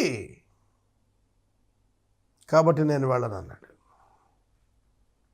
దేవుని పని దేవుడు చేస్తాడు. దేవుని పని దేవుడు చేస్తున్నప్పుడు ఒక మనిషిని ఎన్నుకొని ఆ పని కొరకు నియమిస్తాడు. ఆ మనుషునికి ఘనత కలిగిస్తాడు. దేవుడు ముందుగా ఎవరిని ఎరిగెనో వారిని పిలిచెను, ఎవరిని పిలిచెనో వారిని ముందుగా ఏర్పరచుకొనెను, ఎవరిని ఏర్పరచుకొనెనో వారిని నీతిమంతులుగా తీర్చెను, ఎవరిని నీతిమంతులుగా తీర్చెనో వారిని మహిమపరిచెను. రోమాపత్రికలో పరిశుద్ధులైన పౌలు గారు 8వ అధ్యాయంలో ఈ మాటలు చెబుతున్నాడు. అవును, కనుక దేవుడు మోషేను మహిమపరచదలుచుకున్నాడు. అందుకే మోషేను పిలుచుకుంటున్నాడు. మనం సాధారణంగా భౌతికమైనటువంటి సెన్స్లో మాట్లాడుతూ ఏమంటామంటే మోషే చాలా గొప్పవాడు అందుకే పిలిచాడు అంటాం. మోషేలో భౌతికమైన గొప్పదనాల కంటే అంతరంగములో అతని యొక్క ఉద్దేశములున్నవే, అవి దేవుడు గొప్పగా ఎంచాడు. ఐగుప్తు యొక్క ధనభోగమును అనుభవించుట కంటే దేవుని పిల్లలతో కూడా కష్టాలు అనుభవించటం మేలని ఎంచుకున్నాడు మోషే. That is the qualification which God required from a man to work for him. తన కొరకు పనిచేసేటువంటి మనిషిలో దేవుడు ఆ క్వాలిటీ కావాలనుకుంటున్నాడు. నేనే పాటి వాడను అని దేవునిపై ఆధారపడేటువంటి మనస్తత్వం కలిగిన వాడిని. నా ఆలోచన చాలదు, నీ ఆలోచన నాకు తెలియజేస్తే దాని చొప్పునే నేను నడుస్తాను అనేవాడు కావాలి దేవునికి. కనుక human efforts, human techniques, human standards never makes God's will, దేవుని యొక్క చిత్తమును అవి అన్నడు నెరవేర్చం. ఇది మనం గుర్తుపెట్టుకోవాలి. మోషేని అశాంతంగా ఎరిగినటువంటి దేవుడు, మోషేతో అతని భవిష్యత్తును ఎరిగిన దేవుడు మాట్లాడుతున్నాడు. నువ్వు వెళతావు, వాళ్ళని తీసుకొని వస్తావు, ఇక్కడే ఇదిగో ఈ పర్వతం దగ్గర మీరు నన్ను ఆరాధిస్తారు ప్రభు చెప్తున్నాడు. కనుక గుర్తెరగండి, దేవుని యొక్క వాక్యాన్ని మీరు అర్థం చేసుకోండి. దేవుడు హ్యూమన్ పార్ట్నర్షిప్ను ఇన్వైట్ చేస్తున్నాడు. అప్పుడు మోషే ఒక సాకు అడుగుతున్నాడు, చిత్తగించుము, నేను ఇశ్రాయేలీయుల యొద్దకు వెళ్ళి వారిని చూచి మీ పితరుల దేవుడు మీ యొద్దకు నన్ను పంపెనని వారితో చెప్పగా వారు నాతో ఆయన పేరేమి అని అడిగిన ఎడల వారితో నేనేమి చెప్పవలెను అని దేవుణ్ణి అడిగిన. ఆయన పేరేంటని అడుగుతారంట వాళ్ళకి తెలిసినట్టుగా. వాళ్ళకి తెలుసా ఆయన పేరేంటో? మీరు అర్థం చేసుకోవాలి. క్రీస్తు పూర్వం అబ్రహాము, ఇస్సాకు, యాకోబులకు ప్రత్యక్షమైనప్పుడు యెహోవా దేవుడు ఏమని ప్రత్యక్షం అయ్యాడు? ఏమని చెప్పుకొని ప్రత్యక్షం అయ్యాడు? నేను యెహోవాను అని చెప్పలేదు వాళ్ళకి. సర్వశక్తి గల దేవుడిగా ప్రత్యక్షమయ్యాడు. అబ్రహామ నేను సర్వశక్తి గల దేవుడను అని ప్రత్యక్షమయ్యాడు. కనుక సర్వశక్తి గల దేవుడని అబ్రహామునకు ప్రత్యక్షమైనటువంటి వాడు, మహోన్నతమైనటువంటి దర్శనం చేత బేతేలు దేవుడిగా ప్రత్యక్షమైనటువంటి వాడు. ఏమిటి ఆయన పేరు అని అడిగితే ఆయన పేరు ఆయనే చెబుతున్నాడు. దేవునికి పేరే ఉంటుంది, దేనితో ఆయన పోల్చగలుగుతాం? అందుకనే ఆయన ఏమని చెప్పాడు? ఆయన పేరు నేను ఉన్నవాడను అనువాడను అయి ఉన్నానని మోషేతో చెప్పాను. మరియు ఆయన ఉండును అనువాడు మీ యొద్దకు నన్ను పంపెనని నీవు ఇశ్రాయేలీయులతో చెప్పు. I am who I am, the one who existed already. ఉన్నవాడు, he has no beginning and no ending. ఆది అంతము లేనటువంటి వాడు, తల్లి తండ్రి లేనటువంటి వాడు, వంశావళి లేనటువంటి వాడు, ఉన్నవాడు అనువాడు. That is the title of God. దేవుడు తానెవరో చెబుతూ తన పేరు దానిగా వర్ణిస్తున్నాడు. యహ్వే. మనం హల్లులు చేరుస్తాం కాబట్టి ప్రొనౌన్సియేషన్ కోసం, ఉచ్చారణ కోసం హల్లులు చేరుస్తాం కనుక యావే అయ్యింది పాత నిబంధనలో. యహ్వా అనేది అసలు పేరు. అంటే not even to pronounce the name, నోటితో ప్రొనౌన్స్ చేయటం కూడా వీలు కాకుండా చెప్పాడు ప్రభు. I am who I am. నేనే, నా పేరు ఏమిటి అంటే నేనే అనువాడు చెప్పు మాట. అంటే నేనే అన్నప్పుడు ఆయన తప్ప మరొకడు లేడు అని అర్థం. నేనే అంటే నేను అనేకులలో ఒక్కడనని కాదు, నేను ఒక్కడనే అని. నేనే, ఐఎమ్ ఓన్లీ వన్. నేను ఒక్కడనై ఉన్నాను. I am the one. నేను ఒక్కడనే. నేనే ఈ లోకాన్ని సృష్టించినటువంటి వాడిని, నేనే ఈ లోకాన్ని రక్షించువాడిని, నేనే ఈ లోకానికి తీర్పు తీర్చువాడిని, నేనే ఈ లోకాన్ని అంతమొందించేవాడిని. నేనే అనేవాడు ప్రత్యక్షం అయ్యాడని చెప్పు. నేనే అనేవాడు పంపించాడని చెప్పు. సృష్టికర్త అయినటువంటి దేవుడు నాకు ప్రత్యక్షం అయ్యాడు అని నువ్వు వెళ్ళి వాళ్ళతో చెప్పు, వాళ్ళు నమ్ముతారని అన్నాడు. కనుక it is the human doubt. అది మానవ అనుమానం. మనకిప్పటికీ అనుమానమే. Who will believe us? ఎవరు నమ్ముతారని మేము చెప్పేది. యెషయా గ్రంథం 53వ అధ్యాయం 1-2 వచనాలు అంటాడు, మేము తెలియచేసిన సమాచారము ఎవడు నమ్మెను అంటాడు. అవును, హూ విల్ బిలీవ్ దిస్? కన్యక గర్భాన ధరించి కుమారుని కనెను. Who will believe this? ఈ సృష్టి ప్రారంభమైన తరువాత కన్యక గర్భం ధరించటం చరిత్రలో లేదే. ఆయన మృతులలో నుండి లేచెను. Who will believe this? ఎవరు నమ్ముతారు దీన్ని? చరిత్రలో లేదే. ఇన్ని కోట్ల మంది చనిపోతున్నారు, ఎవరు తిరిగి లేచి వచ్చి ఇదిగో నేను మృతుల్లోనూ జయించి వచ్చానని చెప్పలేదే. అర్థమవుతుందా? కాబట్టి యేసుక్రీస్తు యొక్క జన్మము, యేసుక్రీస్తు యొక్క మరణము ఇప్పటికీ ప్రశ్నార్థకమయ్యింది. ఎందుకని? ఇప్పటికీ ప్రశ్నార్థకంగానే మిగిలిపోయింది. ఎందుకనగా దేవుడు సర్వశక్తి గల దేవుడు. God can bring everything out of nothing. శూన్యము నుండి సమస్తమును తీసుకొని రాగలిగినటువంటి వాడు, సమస్తమును శూన్యముగా చేయగలిగిన వాడు ఒకే ఒక్కడు, ఆయనే దేవుడు, ఆయనే యేసుక్రీస్తు. The one who revealed to the humanity in the name of God. ఏ దేవుని పేరిట అయితే దేవుని పేరిట యేసుక్రీస్తు మాత్రమే ఈ లోకానికి కనపరచబడ్డాడు. మోషేను యెహోవా అనే పేరిట కలుసుకున్నవాడు రివీల్డ్ గాడ్ జీసస్, ప్రత్యక్షపరచబడిన దైవమైన యేసుక్రీస్తే, ప్రీ ఇన్కార్నేటెడ్ జీసస్ క్రైస్ట్. అందుకని యోహాను సువార్త 1వ అధ్యాయం 17-18 వచనాలు అంటాడు, యేసుక్రీస్తు ప్రభువు తప్ప తండ్రిని ఎవడు చూడలేదు, ఆయన రొమ్మున ఉన్న ఆయన అద్వితీయ కుమారుడే ఆయనను బయలుపరిచెను. Jesus revealed his father God to the humanity. మానవ జాతికి దేవుణ్ణి పరిచయం చేసిన వాడు ఆయన అద్వితీయ కుమారుడు ఆయన యేసుక్రీస్తు మాత్రమే. ఏదైనా మనములో ఆదామునకు ప్రత్యక్షమైన వాడు యేసుక్రీస్తే. ఆదికాండం 1వ అధ్యాయం 1వ వచనం ఆది యందు దేవుడు అనేటువంటి పదంతో ప్రారంభమైన వాడు యేసుక్రీస్తు మాత్రమే. యోహాను 1:1 ముందే చెప్పాడు, వాక్యమైనటువంటి దేవుడు, ఆది యందు ఉన్నవాడు, దేవుని యందు ఉన్నవాడు, దేవుడై ఉన్నవాడు. దేవుడై ఉన్నటువంటి వాక్యము శరీరధారిగా కృపాసత్య సంపన్నుడుగా మనుషుల మధ్య నివసిస్తే అదే వాక్యము యెహోవా దూతగా పాత నిబంధన గ్రంథంలో అనేకులకు సశరీరుడుగా ప్రత్యక్షమై మరీ కనపడ్డాడు. The people were able to see him with the naked eyes. భౌతిక నేత్రాలతో ఆయనను చూడగలిగేటట్లుగా ప్రత్యక్షతలు ఇచ్చాడు.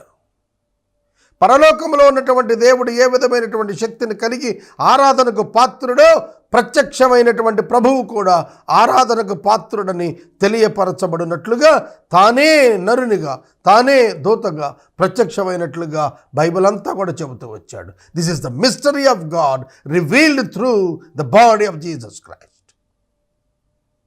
ఈ దైవిక మర్మము యేసుక్రీస్తు ప్రభు శరీరమునందు బయలుపరచబడిందనేది బైబిల్ యొక్క సత్యం. ఆయన పేరు నేను ఉన్నవాడను అనువాడనై ఉన్నాను అని వెళ్ళి చెప్పు. God revealed his name first to Moses. మొట్టమొదట ఆయన పేరును బయలుపరిచినది మోషేకే. అందుకని బైబిల్ గ్రంథంలో యెహోవా అనే పేరు వ్రాయబడింది.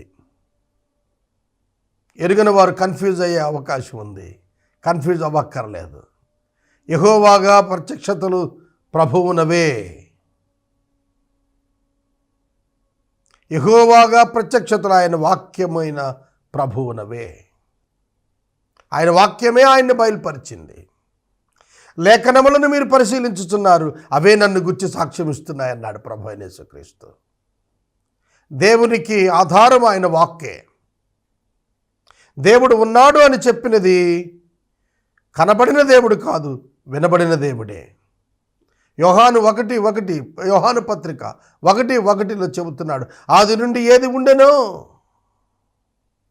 మేము దేనిని వింటిమో, దేనిని కన్నులార చూచితిమో, దేనిని చేతితో తాకితిమో, దానిని నేను మీకు తెలియచేస్తున్నాను అన్నాడు. ఆది నుండి ఉన్న వాక్యము ఏదైతే పాత నిబంధన గ్రంథంలో వాక్కుగా ప్రత్యక్షమాయనో, ఆ వాక్కు శరీరధారి అయ్యనో, ఆ శరీరాన్ని మేము తాకాము కాబట్టి మేము సాక్ష్యం ఇస్తున్నాము. అందుకే హతసాక్షులుగా అపోస్తలులందరూ కూడా చనిపోయారు, ఒక యోహాను తప్ప. సహోదరుడా, సహోదరి, యెహోవా అనే పేరిట దేవుడు ప్రత్యక్షమయ్యాడు అని చెప్పమన్నాడు. ఆయనకి ఏం పేరు పెడతావు? ఆయన అనువాడు, ఉన్నవాడు. That is his quality. ఆయన లక్షణం అది. ఆయన నిర్మించబడిన వాడు కాడు, ఆయన ఏర్పరచబడిన వాడు కాడు, ఆయన రూపించబడిన వాడు కాడు. ఆయన అనువాడు, ఆయన ఉన్నవాడు. కాబట్టి ఆయన ఉండునను వాడు మీ యొద్దకు నన్ను పంపిన. ఉండును అనువాడు, ఆయనకు అంతం లేదు, ఆయనకు వయస్సు లేదు. ఉండును అనువాడు నన్ను పంపాడు అని చెప్పమన్నాడు. అదే ఉండును అనువాడు ఇప్పటికీ ఉన్నవాడు, ఆయన ప్రభు అయిన యేసుక్రీస్తు. యేసుక్రీస్తు నిన్న నేడు నిరంతరము ఏకరీతిగా ఉన్నాడని హెబ్రీ పత్రిక సాక్షి చెబుతాను. సోదరుడా, సోదరి, నిన్న నేడు నిరంతరం ఏకరీతిగా ఉన్నవాడు యేసుక్రీస్తు ప్రభు. కనుక మానవునికి నిన్న నేడు రేపున్నవి ఆయనకు లేవు. కనుక ఆయన మాట్లాడినప్పుడు అనంతములో మాట్లాడతాడు. ఆయన మాట్లాడిన దానికి సమయాన్ని ఆపాదించడం మానవునికి చేత కాదు. కనుక బైబిల్లోని ప్రవచనాలు ముందు వెనుకలలో ఏది ముందో ఏది వెనుకో ఏది ఎప్పుడో ఎవరికి తెలియదు. అవి నెరవేర్చబడినప్పుడు నెరవేరినవని వాటి సమయం ఇదని తెలుసుకున్నట్టు మినహా మనం ఏం చేయలేము. ఈ వివరణ చాలనుకుంటున్నాను. 15వ వచనం, మరియు దేవుడు మోషేతో ఇట్లనెను, మీ పితరుల దేవుడైన యెహోవా అనగా అబ్రహాము దేవుడు, ఇస్సాకు దేవుడు, యాకోబు దేవుడు అయిన యెహోవా మీ యొద్దకు నన్ను పంపెనని నీవు ఇశ్రాయేలీయులతో చెప్పవలెను. నిరంతరము నా నామము ఇదే, తరతరములకు ఇది నా జ్ఞాపకార్థ నామము. పాత నిబంధన అంతటా కూడా యెహోవాగా పిలువబడినటువంటి ఆయన క్రొత్త నిబంధనలోకి వచ్చేటప్పటికీ తండ్రి యొక్కయు కుమారుని యొక్కయు పరిశుద్ధాత్మ యొక్కయు నామము, దానినే యేసు రక్షకుడు అన్నారు. రక్షకుడు ఈజ్ అ క్వాలిఫికేషన్, రక్షకుడు is a title, it's not the name. రక్షకుడు అనేది ఆయన యొక్క బిరుదు. ఆయనకి పేరేంటి? ఆయన ఉన్నవాడు. క్రీస్తు అనేది కూడా బిరుదు. క్రీస్తు అంటే అనాయింటెడ్ వన్. జీసస్ క్రైస్ట్ అంటే యేసు క్రీస్తు అంటే anointed by God for the sake of the salvation of human being. మానవ రక్షణార్థం దేవుని చేత అభిషేకించబడిన వాడు అని అర్థం క్రీస్తు అంటే. చాలామంది అనుకుంటారు దావీదు యొక్క కుమారుడు దేవుడు, with oil he was anointed, నూనెతో ఆయన అంటబడిన వాడని అనుకుంటారు. That's not the anointment. యేసుక్రీస్తు యొక్క anointment divine anointment, not human anointment. మనుషులు తల మీద నూనె పోసి ఆయన అభిషేకించలేదు. ఎప్పుడు దేవుడు ఆయన పరలోకంలోనే అభిషేకించుకున్నాడు. కనుక క్రీస్తు వచ్చును అని వారు ఎదురు చూస్తున్నది దేవుడు అభిషేకించినటువంటి రాజు, అభిషిక్తుడు, రక్షకుడు. Jesus Christ is the title of God. Who is that God? ఎవరా దేవుడు? తండ్రి కుమార పరిశుద్ధాత్మ అనేటువంటి దేవుడు. It's a revolution in new testament. యెహోవా యొక్క రివల్యూషన్ న్యూ టెస్టమెంట్లో తండ్రిగా, కుమారునిగా, పరిశుద్ధాత్మునిగా.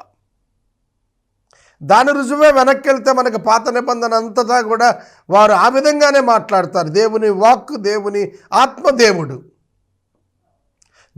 దేవుని ఆత్మ, దేవుని యొక్క వాక్యము, ఇవే పాత నిబంధన గ్రంథంలో యెహోవాగా పిలువబడినవి.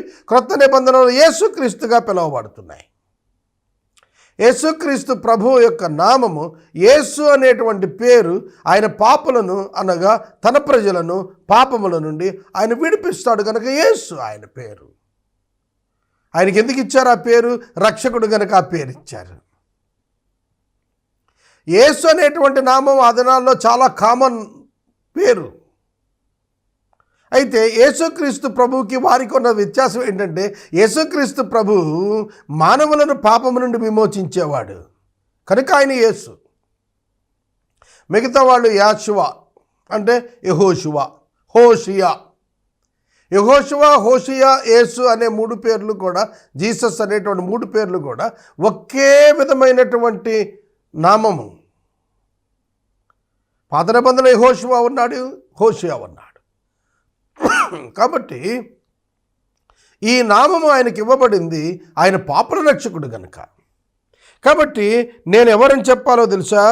ఉండును అనువాడు, ఉండును అనువాడు, ఉండును అనువాడు.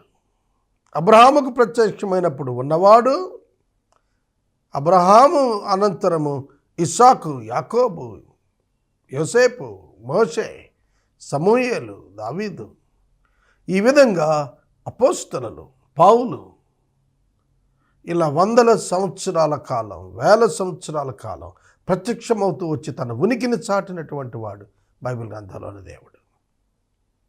దేవుని ప్రణాళిక ఇశ్రాయేలీయుల ద్వారా లోకాన్ని రక్షించాలని, లోకాన్ని దీవించాలని, లోకాన్ని ఆశీర్వదించాలనే ప్రణాళిక చేత ఆయన ఈ విధంగా చేస్తున్నాడు. కనుక మోషే నేను నిన్ను పంపానని ఇశ్రాయేలుతో చెప్పు. నిరంతరము ఈ నామము నాకు జ్ఞాపకార్థ నామము. నీవు వెళ్ళి ఇశ్రాయేలీయుల పెద్దలను పోగు చేసి, మీ పితరుల దేవుడని యెహోవా అనగా అబ్రహాము, ఇస్సాకు, యాకోబుల దేవుడు నాకు ప్రత్యక్షం ఇట్లన్నాడు, నేను మిమ్మల్ని ఐగుప్తులో మీరు అనుభవించిన దానిని నిశ్చయముగా చూచాను. ఐగుప్తు బాధల్లో నుండి పాలు తేనెలు ప్రవహించు దేశమును కనగా కనానీయులు, హిత్తీయులు, అమోరీయులు, పెరిజ్జీయులు, హివ్వీయులు, యెబూసీయుల దేశంలో మిమ్మల్ని రప్పించదనని సెలవిస్తున్నాడని వారితో చెప్పుము. వారు నీ మాట విందురు. God is the only one who knows the future. దేవుడు ఒక్కడ మాత్రమే భవిష్యత్తును ఎరిగినటువంటి వాడు. మోషే, నువ్వు వెళ్ళడం పెద్దలను పోగు చేయము. ఎక్కడ ఏ యాజిటేషన్ ప్రారంభం కావాలి అన్నా కూడా సమ్ లీడర్షిప్ నీడెడ్. పెద్దలను పోగు చేయము. This is the basic. ఇవాళ మనకు ఏర్పడిన ప్రభుత్వాలతో సహా మీరు తీసుకుంటే ఒక్కొక్క ప్రాంతం నుండి ప్రామినెంట్ పర్సన్, యాక్సెప్టెడ్ పర్సన్ తీసుకుంటారు. అదే అసెంబ్లీ, అదే పార్లమెంట్. ఇవాళ మన దేశంలో ఉన్న అసెంబ్లీ కానీ పార్లమెంట్ కానీ ఒక మాటలో చెప్పాలంటే వాళ్ళు ఎన్నిక చేయబడిన, పెద్దగా అంగీకరించబడిన వారిని తీసుకుంటారు, పీపుల్ రిప్రజెంటేటివ్స్. కాబట్టి నువ్వు వెళ్ళి పెద్దలను ప్రోగు చేయము. This is the ministry, this is the style of God. దేవుని యొక్క విధానం ఇది. మోషే ఒంటరిగా ఏమీ చేయలేడు. మోషే యొక్క లీడర్షిప్ ప్రిన్సిపల్స్ అన్నీ కూడా ఇవాళ సెక్యులర్ లీడర్షిప్ వరల్డ్లో వినియోగించుకుంటున్నారు, పైకి వస్తున్నారు. అర్థమవుతుందా? పెద్దలను బాగు చేయము. బ్రిటిష్ వాళ్ళు మన దేశానికి వచ్చినప్పుడు మన దేశాన్ని పూర్తిగా ఆక్యుపై చేయటానికి పాలెగాళ్లను మొట్టమొదట పిలుచుకొని వాళ్ళతో సంధి చేసుకుని వాళ్ళను డబ్బాశ చూపించి వాళ్ళని ఆక్యుపై చేసుకొని రాజ్యాన్ని వాళ్ళ కిందకు తెచ్చుకున్నారు.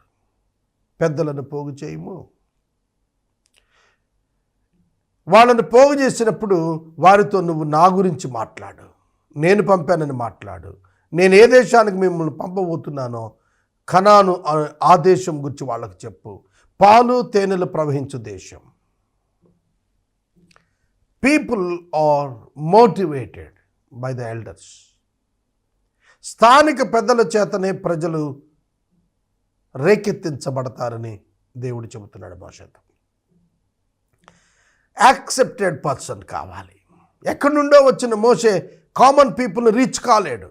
అందుకనే మొదట రీచ్డ్ పర్సనాలిటీస్ని సెలెక్ట్ చేసుకోమన్నాడు. కనుక ఎవరైతే ఆమోదించబడిన వారుగా ఉన్నారో ప్రజల్లో అట్టి పెద్దలను పిలువనంపించి వారికి మిషన్ ఆఫ్ గాడ్, దేవుని యొక్క పని ఏమిటో చెప్పు. దేవుడు ఎందుకు పంపించాడో ఆ మాటలు చెప్పు. పాలు తేనెలు ప్రవహించు దేశంలోనికి మిమ్మల్ని నడిపించడానికి నన్ను దేవుడు పంపించాడని నువ్వు వారితో చెప్పు, వాళ్ళు నీ మాట వింటారు అన్నప్పుడు దేవుడే వారు మాట వినేటట్టు చేస్తున్నాడని మనం గ్రహించాలి. వారు నీ మాట విందురు. God knows everything. ఎందుకంటే వాళ్ళు ఎదురు చూస్తున్నారు. విమోచన కొరకైన ఒక యత్నం కొరకు వాళ్ళు ఎదురు చూస్తున్నారు. అందులో వారు దేవునికి మొరపెట్టుకుంటున్నారు. దేవుడు సహాయం పంపుతాడని ఎదురు చూస్తున్నారు. ఆ సహాయం మోషే అని తెలిస్తే వాళ్ళు అంగీకరిస్తారని దేవునికి తెలుసు. అందుకని చెబుతున్నాడు దేవుడు, నువ్వు వెళ్ళు, వాళ్ళతో మాట్లాడు, వాళ్ళు వింటారు. They will believe you, they will trust you, they will accept you. It is the sign of God. ఇది దేవుని యొక్క సూచన. దేవుని యొక్క పనిని గురించి నీవు మాట్లాడుతున్నప్పుడు అవతల వ్యక్తులు కన్విన్స్ అయ్యి దాన్ని అంగీకరించి భాగస్థులు అవుతారో అది గుడ్ సైన్, అది మంచి సూచనగా కనిపిస్తోంది. మోషేకి అక్కడ ధైర్యం వచ్చింది. తర్వాత దేవుడు వాళ్ళతో ఏం చెప్పమన్నాడు తెలుసా? ఐగుప్తు బాధలలో నుండి సమృద్ధిలోనికి, బాధలలో నుండి స్వేచ్ఛలోనికి, బాధలలో నుండి సౌఖ్యములోనికి, బాధలలో నుండి విడుదలలోనికి. That should be the agenda of God. దేవుని యొక్క ఎజెండా ఏమిటంటే, ఉద్దేశం ఏమిటంటే, ఆయన ప్రణాళిక ఏమిటంటే బాధలలో ఉన్నవారిని విమోచించటానికి. కాబట్టి వాళ్ళు ఒప్పుకుంటారు. సహజ సూత్రం. బాధల్లో ఉన్నవాడికి విమోచన ప్రణాళిక చెబితే ఒప్పుకోక ఏం చేస్తాడు? వాళ్ళు ఒప్పుకుంటారని చెబుతున్నాడు. నీవును ఇశ్రాయేలీయుల పెద్దలను ఐగుప్తు రాజు వద్దకు వెళ్ళి అతను చూచి, హెబ్రీయుల దేవుడైన యెహోవా మాకు ప్రత్యక్షమైన గనుక మేము అరణ్యమునకు 3 దినముల ప్రయాణమంత దూరం పోయి మా దేవుడైన యెహోవాకు బలిని సమర్పిస్తాము, సెలవిమ్ము అని అతనితో చెప్పవలెను. చూడండి, నీవు పెద్దలు కలిసి వెళ్ళండి, ఫరో ముందుకు వెళ్ళండి, మా దేవుడు మాకు ప్రత్యక్షమాయను. చూడండి, ఇవాళ సువార్త మేము ప్రకటించడానికి కారణం ఏమిటంటే మా దేవుడు మాకు ప్రత్యక్షమాయను. పరిశుద్ధాత్మ మా అంతరంగములలో ఆయన ప్రేమను కుమ్మరించటం ద్వారా, ఆ ప్రేమ బలవంతము చేయటం ద్వారా ఇవాళ సువార్థికుడు సువార్త ప్రకటించడానికి తోడేళ్ల మధ్యకు గొర్రె వలె వెళుతున్నాడు. పరిస్థితులు భిన్నమని తెలుసు. మా దేవుడు మాకు ప్రత్యక్షమాయను. Unless until God reveal to anyone, no one can go for his mission. దేవుడు ఒక వ్యక్తిని కన్విన్స్ చేస్తేనే తప్ప, రివీల్ చేసుకుంటేనే తప్ప ఏ మనుషుడు ఆయన సేవ కొరకు వెళ్ళలేడు. ఇది మీరు గుర్తెరగాలి. కనుక దేవుని యొక్క పని, దేవుని యొక్క సేవ దేవుడు చేసేది తప్ప మానవుడు పూర్తి చేయగలిగేది కాదు. మా దేవుడు మాకు ప్రత్యక్షం అయ్యాడు కాబట్టి మా దేవునికి మేము కృతజ్ఞతాస్తుతి చెల్లించడానికి 3 దినములంతటి ప్రయాణము దూరం మేము వెళతాము, మాకు సెలవివ్వు. దేవుడు ఎంత గొప్ప దేవుడు అంటే ఆయనే మీరు అలా అడిగితే ఏ స్పందన వస్తుంది అనేది కూడా చెప్పాడు. ఎంత clear cut instruction, very clear cut instruction. చాలా స్పష్టమైనటువంటి స్వచ్ఛమైనటువంటి బోధ చక్కగా తెలియచేస్తున్నాడు దేవుడు. ఏం జరగబోతుందో వారికి ముందే తెలియచేశాడు. ఎందుకంటే వాళ్ళు షాక్ అవుతారు. దేవుడు పంపితే కూడా ఫరో ఒప్పుకోలేదు అని అంటే వాళ్ళు షాక్ అవుతారు. అందుకనే వారికి దేవుడు ముందే చెబుతున్నాడు. ఏమని? ఐగుప్తు రాజు మహాబలముతో మీ మీదకు వచ్చి మిమ్మల్ని పోనీయడని నేను ఎరుగుదును. God is telling about the future. భవిష్యత్తును చెప్పగలిగిన వాడు ఒక్క దేవుడు మాత్రమే. ఏమి సంభవిస్తుందో మనం ఎరుగం, రేపేమి సంభవిస్తుందో అసలు ఎరుగం. కానీ ప్రభువు అంటున్నాడు, ఇదిగో మీరు వెళ్ళి ఇలా మాట్లాడండి, ఇలా మాట్లాడితే అతను మిమ్మల్ని మహాబలముతో అడ్డుకుంటాడు. పంపడం నాకు తెలుసు, పంపడానికి కూడా. మరి పంపడం తెలుసు కూడా ఎందుకు వెళ్ళాలి? అంతే. దేవుడు ఐగుప్తు ఫరోకి ఛాన్సెస్ ఇస్తున్నాడు to repent, to learn God. దేవుణ్ణి తెలుసుకోవటానికి, పశ్చాత్తాపడటానికి అతనికి అవకాశములు ఇస్తున్నాడు. కానీ అతను వినియోగించుకోడని కఠినమైన మనసుకు వెళతాడని దేవునికి ముందే తెలుసు. ఎందుకనగా అతని నాశనము దేవుని చేతిలో ఉన్నది. God has decided to condemn that fellow. అయినప్పటికీ కూడా అతనికి అనేకమైనటువంటి అవకాశాలు ఇస్తూ ఆ అవకాశాలలో అతని హృదయాన్ని కఠినం చేసుకున్నప్పుడు ఆ కఠినత్వం వలన ఆ దేశం నాశనమైందని. దేవుడు కఠినుడై దేశాన్ని నాశనం చేయలేదు, కానీ ఫరో కఠినత్వాన్ని బట్టి దేవుడు దేశాన్ని నాశనం చేశాడని ఆ దేశవాసులు తెలుసుకోవాలి. They should not blame God. They should blame their king Pharaoh. Egypt వాసులు దేవుణ్ణి కాదు నిందించాల్సింది, దేవునికి లోబడనందున ఫరోను నిందించాలి. God must be unblemished. నిందారహితంగా ఉండాలి దేవుడు. కాబట్టి దేవుడు తాను దేవుణ్ణి కాబట్టి అప్పర్ హ్యాండ్గా తన యాక్షన్ చేస్తానని అంటం లేదు. కానీ దేవుడు కనుక ఆయనకు భవిష్యత్తు తెలుసు. ఫరో కఠిన మనసుతో ఉంటాడని దేవునికి తెలుసు. కనుక ఆయన మాట్లాడుతున్నాడు. చూడండి, అతడు మహాబలముతో మీ మీదకు వస్తాడు, మిమ్మల్ని పోనీయడని నేను ఎరుగుదును, కానీ నేను నా చేయి చాపి ఐగుప్తు మధ్యన నేను చేయదలచిన నా అద్భుతములన్నింటినీ చూపి దాన్ని పాడు చేస్తాను. This is the plan of God for Egypt. This was the judgement of God for Egypt. ఐగుప్తు దేశం 400 సంవత్సరాలు తన ప్రజలను వేధించినందుకు, శోధించినందుకు, బాధించినందుకు, దుఃఖపరిచినందుకు దేవుడు తీర్పు తీర్చాలనుకుంటున్నాడు. అందుకే ఫరో హృదయాన్ని దేవుడే కఠినం చేస్తున్నాడు. మరియు దేవుడు స్వయంగా చెబుతున్నాడు, నేను చేయదలిచిన నా అద్భుతాలు. దేవుడు చేయదలిచినవి, ఈ ఎవరు కోరుకున్నవి కాదు ఇవి.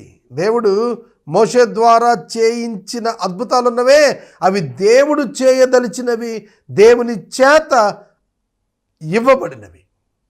మోషే కాదు అవి చేసింది, దేవుడు చేశాడు. మోషే మహిమ పొందాడు దేవునికి విధేయుడైనందున. మోషే చేతుల్లో ఏమీ నీరు రక్తంగా మార్చే శక్తి లేదు. మోషే చేతుల్లో ఎర్ర సముద్రం చీల్చే బలం లేదు. అది దేవునిలో ఉన్నది. సేవకుడుగా దేవునికి లోబడి మహిమ పొందుతున్నాడు మోషే. ఈ సత్యం మనం తెలుసుకోవాలి. నీవు నేను దేవుని చిత్తాన్ని అకంప్లిష్ చేయలేము. కొన్ని వేల మందికి నువ్వు బాప్తిసాలు ఇచ్చావంటే దాని అర్థం నువ్వు ఇచ్చావని కాదు, ఆయన ఇచ్చాడు కనుక నిన్ను మహిమ పరప ఆయన నీవు చూపిన విధేయతను బట్టి నిన్ను గణపరుస్తున్నాడు. అంతవరకే. నువ్వు గర్వించడానికి వీల్లేదు. నీ ప్రార్థనకు ఎవరైనా స్వస్థత పొందుతున్నారంటే అది నీ ప్రార్థన కాదు, నువ్వు కాదు, నీ దేవుడు కారణము. కనుక దేవుణ్ణి నమ్మినందున, దేవుని పేరిట పనిచేసినందున నీకు ఆ ఘనతను దేవుడు ఇచ్చి నిన్ను మహిమపరచబోనుతున్నాడు. ఇది నువ్వు అర్థం చేసుకోవాలి. కనుక మోషేతో అంటున్నాడు, నేను నా చేయి చాపి ఐగుప్తు మధ్యలో నేను చేయదలిచిన కార్యాలు నేను చేస్తాను, అద్భుతాలు నేను చేస్తాను. దేవుడు ముందుగానే నిర్ణయం తీసుకున్నాడు ఏమేమి జరగాలో. నా జీవితంలో ఏమి చేయాలో దేవుడు ముందుగా నిర్ణయించుకున్నాడు. దేవుడు నిర్ణయించుకున్నవి నా జీవితంలో జరుగుతాయి. అర్థమవుతుందా ప్రియమైన దేవుని బిడ్డలారా? దేవుని నిర్ణయాలు నిర్ణయ కాలంలో మన జీవితాల్లో జరుగుతాయి. దేవుడు నిన్ను పిలిచిన పిలుపును బట్టి ఆ పిలుపునకు తగినటువంటి స్థాయికి దేవుడు నిన్ను తీసుకుని వెళ్ళే వరకు ఆయనే పని చేస్తాడు. ఈ సత్యం నువ్వు గుర్తెరగాలి. యోసేపును పిలుచుకున్నటువంటి దేవుడు, యోసేపును ఏర్పరచుకున్నటువంటి దేవుడు, యోసేపు సింహాసనాసీనుడయ్యే వరకు కూడా తానే కష్టపడ్డాడు. ఆయన వాక్యము యోసేపును విడువక ఉన్నది. యోసేపు చెరసాలలో బాధించబడినప్పటికీ కూడా యెహోవా వాక్కు అతన్ని పరిశోధిస్తూనే వచ్చాడు. God never left. దేవుడు ఎన్నడూ కూడా యోసేపుని విడిచిపెట్టలేదు, తోడుగా ఉన్నాడు. దేవుడు యాకోబుతో మాట్లాడుతున్నప్పుడు, యాకోబు నీవు ఐగుప్తుకు వెళ్ళుము, నేను నీతో కూడా వస్తాను అన్నాడు.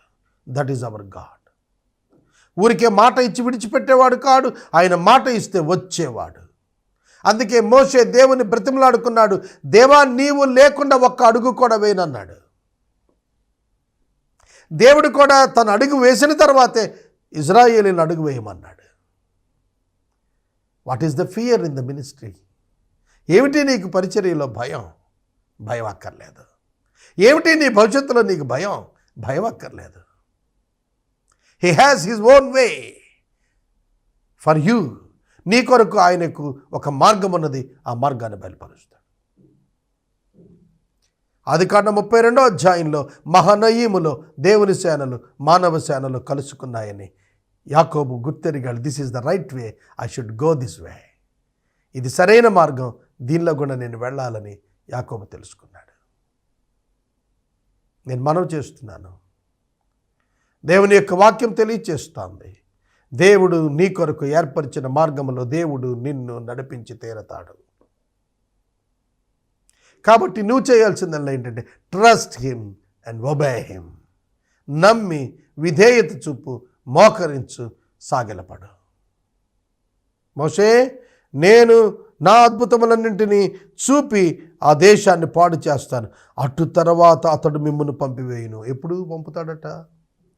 దేశం నాశనమైన తర్వాత పంపుతాడట. కాబట్టి మోషే 10 మార్లు రిజెక్ట్ చేయబడిన ఏమీ కూడా పెద్దగా ఫీల్ కాకుండానే వెళ్ళాడు. ఎందుకంటే దేవుడు ముందే చెప్పాడు, ఐగుప్తును సమూల నాశనం చేయకుండా మిమ్మల్ని బయటికి తీసుకురానని దేవుడు ముందే చెప్పేశాడు. అర్థమవుతుందా? అంటే భవిష్యత్ ఏమిటో కూడా చెబుతున్నాడు. అలాగే క్రీస్తు సంఘానికి కూడా మీ భవిష్యత్ ఏమిటి అనేది ప్రభువు ముందే చెప్పాడు. నా నిమిత్తము జనులు మిమ్మల్ని హింసిస్తారు, దూషిస్తారు, చెడ్డ మాటలలో పలుకుతారని చెప్పాడు. ఇవాళ అదే సంభవిస్తోంది లోకాన. కనుక ఆయన రాకడ ముందు సంఘము వివిధ శ్రమల గుండా వెళుతుందని, ఆ శ్రమలలో సంఘము విస్తరిస్తుందని, అంతిమ సంఖ్య అందులోనే ఏర్పడుతుందని ప్రభు లేఖనాల్లో సెలవిచ్చాడు. కనుక దేవుడు చాలా క్లియర్గా ఎక్స్ప్లెయిన్ చేయకుండా ఎవరికీ కూడాను ఆయన తన పని అప్పచెప్పలేదు. Beginning with the mind of ending, అంతమమైనటువంటి దానిని స్పష్టంగా చూచిన తరువాతనే మొట్టమొదటి అడుగు వేయమనేది దేవుడు చెబుతున్నాడు. God looks at the end before starting the begin. దేవుడు చివరిని చూస్తున్నాడు, ప్రారంభం కాకమునుపే. ఎఫెసీ పత్రిక 1వ అధ్యాయం 6వ వచనం ఏం చెబుతుందో తెలుసా? జగత్తు పునాది వేయబడక మునిపే, జగత్తు యొక్క అంతములో జరిగేటువంటి దాన్ని చూస్తాంది. ఆయన యందు మనలను కుమారులుగా స్వీకరించటానికి దేవుడు జగత్తు పునాది వేయబడక మునిపే ప్రణాళిక కలిగి ఉన్నాడు. God saw the end of everything. అంతిమములో ప్రకటన గ్రంథం 21వ అధ్యాయంలో ఏదైతే జరగబోతోందో దానిని ఆదికాండం 1:1 ప్రారంభించడానికి మునిపే దేవుడు చూచాడని ఎఫెసీ పత్రిక 1వ అధ్యాయం 6వ వచనం నుండి వాక్యం సెలవిస్తోంది. ఇప్పుడు నేను చెప్పిన మాట మీకు అర్థమైతే మీరు ధన్యులు. బైబిల్ గ్రంథంలో అంతమును గురించి ఏదైతే చెప్పబడినదో అది ప్రారంభం చేయక మునిపే దేవుడు చూచి ఉన్నాడు. అందుకే కీర్తనకారుడు 139వ సంకీర్తన అంటాడు, నీ దినములన్నీ కూడా లెక్కించబడ్డాయి. ఇర్మియాతో దేవుడు మాట్లాడుతూ 1వ అధ్యాయంలో అతను పిలుస్తూ అన్నాడు, తల్లి గర్భములో రవ్వంతైన రూపొందించబడక మునిపే నా కన్నులు నిన్ను చూచాయి. తల్లి గర్భంలో రవ్వంతైన మనకి బొంబాయి రవ్వ అని ఉంటుంది, ఉప్మా రవ్వ అంటాం. ఎంత సన్నగా ఉంటుంది ఆ రవ్వ. ఆ రవ్వంతైన అంటే ఒక కణం కూడా కాదు, ఇంకా తక్కువ క్రోమోజోమ్స్. నీవు తల్లి గర్భంలో క్రోమోజోమ్స్గా జైగోట్గా ఏర్పడక మునిపే నిన్ను నా కన్నులు చూచాయి. నీ దినములలో ఒక్కటైనను జరగక మునిపే నీ దినములన్నీ నా గ్రంథములో లిఖితములయ్యాయి. నేను పుట్టక మునిపే నా మరణము వరకు ఉన్న దినములన్నింటికి ఆ చరిత్ర అంతా కూడా ఆయన యొక్క మైండ్లో ప్రింట్గా ఉంది. What a wonderful God, what a wonderful God. ఎటువంటి మహోన్నతమైనటువంటి దేవుణ్ణి మనం కలిగి ఉన్నాము. భవిష్యత్తు ఎరిగిన దేవుడు, భవిష్యత్తును బయలుపరిచినటువంటి దేవుడు, అది ఆయన గొప్పదనం. అతడు మిమ్ములను పంపును. ఎప్పుడు? నేను దేశాన్ని పాడు చేస్తాను, అప్పుడు పంపిస్తాడు. వెళ్ళేటప్పుడు మీరు ఎలా వెళతారు? ఆదికాండం 15వ అధ్యాయంలో అబ్రహాముకు చెప్పినప్పుడు వారు మిక్కిలి ధనవంతులై వెళతారు ఆ దేశం నుండి అని చెప్పాడు. ఎలా వెళతారట? మిక్కిలి ధనవంతులై వెళతారట. చూడండి, ఆదికాండము 15వ అధ్యాయం 14వ వచనం. వారు అనగా ఐగుప్తీయులు 400 ఏండ్లు వీరిని అనగా ఇశ్రాయేలీలను శ్రమ పెట్టుదురు. వీరు అనగా ఇశ్రాయేలీలు ఎవరికి దాసులగుదురు అనగా ఐగుప్తీయులకు నేనే తీర్పు తీరుస్తాను. తరువాత వారు మిక్కిలి ఆస్తితో, వారు అనగా ఇశ్రాయేలీలు మిక్కిలి ఆస్తితో బయలుదేరి వచ్చెదరు. ఎలా వస్తారట? మిక్కిలి ఆస్తితో బయలుదేరి వచ్చెదరు. ఏదైతే 400 సంవత్సరాల్లో వాళ్ళు కష్టార్జితం పోగొట్టుకున్నారో దానిని 10 రెట్లుగా తీసుకుని వెనక్కి వస్తారు. ఏ పావర్టీతో అయితే నలిగిపోయారో ఒక రిచ్నెస్తో వాళ్ళు బయటకు వస్తారు. I will make them rich. Though they are poor and poorest, I will make them rich and richer. నేను వారిని మహాధనవంతులుగా చేసి వెలుపటికి తీసుకొని వస్తాను. ఏడుస్తున్న వారు నవ్వుతూ బయటకు వస్తారు. కన్నీరు కారుస్తున్న వారు ఆనందపు కేకలతో, స్తుతి కేకలతో బయటకు వచ్చేస్తారు. మళ్ళీ ఆ దేశానికి వాళ్ళు వెళ్ళరు. ఆ దేశము నుండి వాడిని నేను బయటికి తీసుకొని వస్తాను. ఆ రాజు మిమ్మల్ని పంపేస్తాడు. మరియు నేను ఈ జనుల ఎడల ఐగుప్తీయులకు కటాక్షము కలుగజేసేదని గనుక మీరు వెళ్ళినప్పుడు వట్టి చేతులతో వారు మిమ్మను పంపరు. మీరు వెళ్ళేటప్పుడు వట్టి చేతులతో వెళ్ళరు. చూడండి, దేవుడు ఎంత గొప్పగా చెబుతున్నాడు. దేవుని యొక్క ఆలోచన ఏమిటట? మీకు నేను కటాక్షము మీ పట్ల వచ్చేటట్టుగా చేస్తాను. ఐగుప్తీయులకు కటాక్షం దేవుడు కలిగిస్తే వారు కోరుకున్నదల్లా ఇచ్చి పంపించారు. వాళ్ళు చూడండి, భయకంపితులైపోయారు ఐగుప్తీయులు. దేవుడు 10 అద్భుతాలు చేసి చివరి అద్భుతంగా జ్యేష్ఠ కుమారుని చంపేసినప్పుడు ఐగుప్తు దేశము ఫరో ఇంటి మొదలుకొని పేదవాడి వరకు గడగడగడగడలాడారు. దేవుని బిడ్డలంటే దేవుని శక్తి ప్రదర్శితమైనప్పుడు అన్యజనులు గడగడలాడతారు. అదే సంభవించింది ఐగుప్తులో. కనుక వారు ఐగుప్తును దోచుకున్న వారుగా వెలుపటికి వచ్చారని మనకు ఇదే నిర్గమకాండము సాక్ష్యము చెబుతోంది. చూడండి, నిర్గమకాండము 12వ అధ్యాయము 34-35 వచనాల నుండి చూస్తున్నప్పుడు ఇశ్రాయేలీయులు మోషే మాట చొప్పున చేసి ఐగుప్తీయుల నుండి వెండి నగలు, బంగారు నగలు, వస్త్రాలు అడిగి తీసుకున్నారు. ఈ వచనం నెరవేరింది. యెహోవా ప్రజల ఎడల ఐగుప్తీయులకు కటాక్షము కలుగజేసిన గనుక వారు వారికి కావలసిన వాటిని ఇచ్చిరి. అట్లు వారు ఐగుప్తీయులను దోచుకొనిరి. They robbed them. They got everything of Egyptians. దోచుకున్నారు అంటే ఇంకా అక్కడ ఏమీ లేదని అర్థం. ఐగుప్తు వాళ్ళు సంపాదించుకున్న వెండి, బంగారం, వస్త్రాలు అన్నీ కూడా వీరి వశం అయిపోయాయి. పంటను పసర పురుగులు తినినట్లుగా అయిపోయింది దేశం. నాశనం అయిపోయింది దేశం. ఐగుప్తు యొక్క కఠినత్వం నాశనం అయిపోయింది. దేవుని ప్రజల పట్ల వారు చూపిన క్రూరత్వానికి ఆ దేశం నాశనం కాబోతోందని దేవుడు ముందే చెబుతున్నాడు. మీరు ఎలా బయటికి వెళ్తారు అనేది కూడా చెబుతానన్నాడు దేవుడు. వారికి అలాగే చెప్పాడు. సహోదరుడు, సహోదరి, వస్త్రములు ఇమ్మని అడిగి తీసుకొని మీరు వాటిని మీ కుమారులకు కుమార్తెలకు ధరింపజేసి ఐగుప్తీయులను దోచుకుంటారు అని చెబుతున్నాడు. ముందు వాళ్ళని అడిగి తీసుకోమన్నాడు. మళ్ళీ 3 రోజులైనా వెనక్కి వస్తామనే భావంతో వాళ్ళు అడిగినప్పుడల్లా ఇచ్చేశారు వాళ్ళకు. కనుక బారో చేయమన్నాడు, ఆ తర్వాత రాబ్ చేయమన్నాడు, స్టీల్ చేయమన్నాడు, దోచుకొచ్చేయమన్నాడు. వాళ్ళు దోచుకొచ్చింది అదే దొంగతనం కాదు, వారి సొమ్మే వాళ్ళు దోచుకొచ్చుకున్నారు. ఏదైతే దోపిడీ చేయబడిందో దానిని దేవుని ప్రజలు దోపిడీ చేసుకొచ్చుకునే అవకాశం దేవుడు ఇచ్చాడు. ఒక మాటలో చెప్పాలంటే God did justice to them. God did justice to them. దేవుడు వారికి న్యాయం తీర్చాడు. న్యాయంగా వారి సొమ్మది, వారి కష్టార్జితం, వారి పితరుల కష్టార్జితం. ఐగుప్తీయులు మదించుటకు కారణం ఇశ్రాయేలీయుల యొక్క శ్రమ. ఆ శ్రమ దోపిడీ వలన సంపాదించిన వెల్త్ అంతా కూడా ఇశ్రాయేలీయులకు దేవుడు తిరిగిప్పించాడు. అందుకే కటాక్షం వారికి కలిగించాడు. God operated them. దేవుడు వారిని తన ప్రజల పక్షంగా మనసు కలుగ చేశాడు. బైబిల్ గ్రంథం అంతా కూడా తన బిడ్డల పట్ల దేవుడు ఇతరులకు కటాక్షం కలిగేటట్టుగా చేశాడు. ఎస్తేరు గ్రంథంలో ఎస్తేరు పట్ల కటాక్షం కలిగేటట్టుగా చేశాడు. బైబిల్ని మీరు అర్థం చేసుకోండి. నెహెమ్యా పట్ల రాజుకు కటాక్షం కలిగేట్టుగా చేశాడు.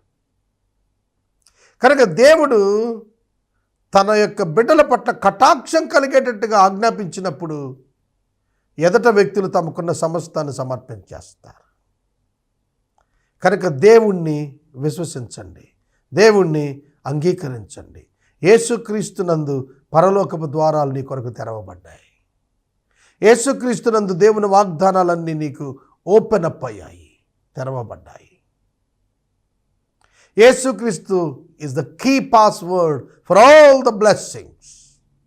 అన్ని రకాల దీవెనలు నువ్వు పొందటానికి జీసస్ ఈజ్ ద పాస్వర్డ్. యేసుక్రీస్తు ప్రభువే మూలమైనటువంటి వాడు. Draw everything for you through Jesus Christ. In the name of Christ. యేసు నామమున నీకేమి కావాలనో దాన్ని దేవుని యొద్ద నుండి తీసుకునేటట్లుగా యేసుక్రీస్తు నామం నీకు అనుగ్రహించబడింది. కనుక దేవుడు కటాక్షమును వారికి అనుగ్రహించాడు. ఇక్కడ చెబుతున్నాడు, కేవలము ఇంకా మోషే ఆ పర్వతం దగ్గరే ఉన్నాడు. ఇంకా వారిద్దరి మధ్యన డిస్కషన్ జరుగుతూనే ఉంది. దేవునికి మోషేకి మధ్యన సంభాషణ జరుగుతూనే ఉంది. దేవుడు భవిష్యత్ అంతా క్లియర్ పిక్చర్ ఇచ్చాడు. ఏం జరుగుతుందో చెప్పాడు, ఎలా జరుగుతుందో చెప్పాడు, ఎట్లా బయటికి వెళ్తారో చెప్పాడు, ఏ విధంగా తను రియాక్ట్ అవుతాడో చెప్పాడు. ఇంత స్టోరీ చెప్పిన తర్వాత మోషే చిత్తగించయ్యా, వేరే వాళ్ళు పంపించుకుంటాడు. That is the human mind. 30 సంవత్సరాలు పోషించిన దేవుణ్ణి రేపటి సంగతి ఏంటని అడుగుతాం మనం. It is our mind, it is our weakness. దేవునికి అది తెలుసు. ఇన్ని వేల ప్రసంగాలు చేయించిన దేవుణ్ణి, దేవా సహాయం ఎప్పుడు ఇస్తావని అడుగుతాను నేను ఇప్పటికీ. I'm like Moses. God knows my every weakness. ఆయన కృప గలవాడండి. ఆయన మన బలహీనతలు ఎరిగినవాడు. తాను వహించుకుని మనల్ని బలపరిచేటువంటి దేవుడు.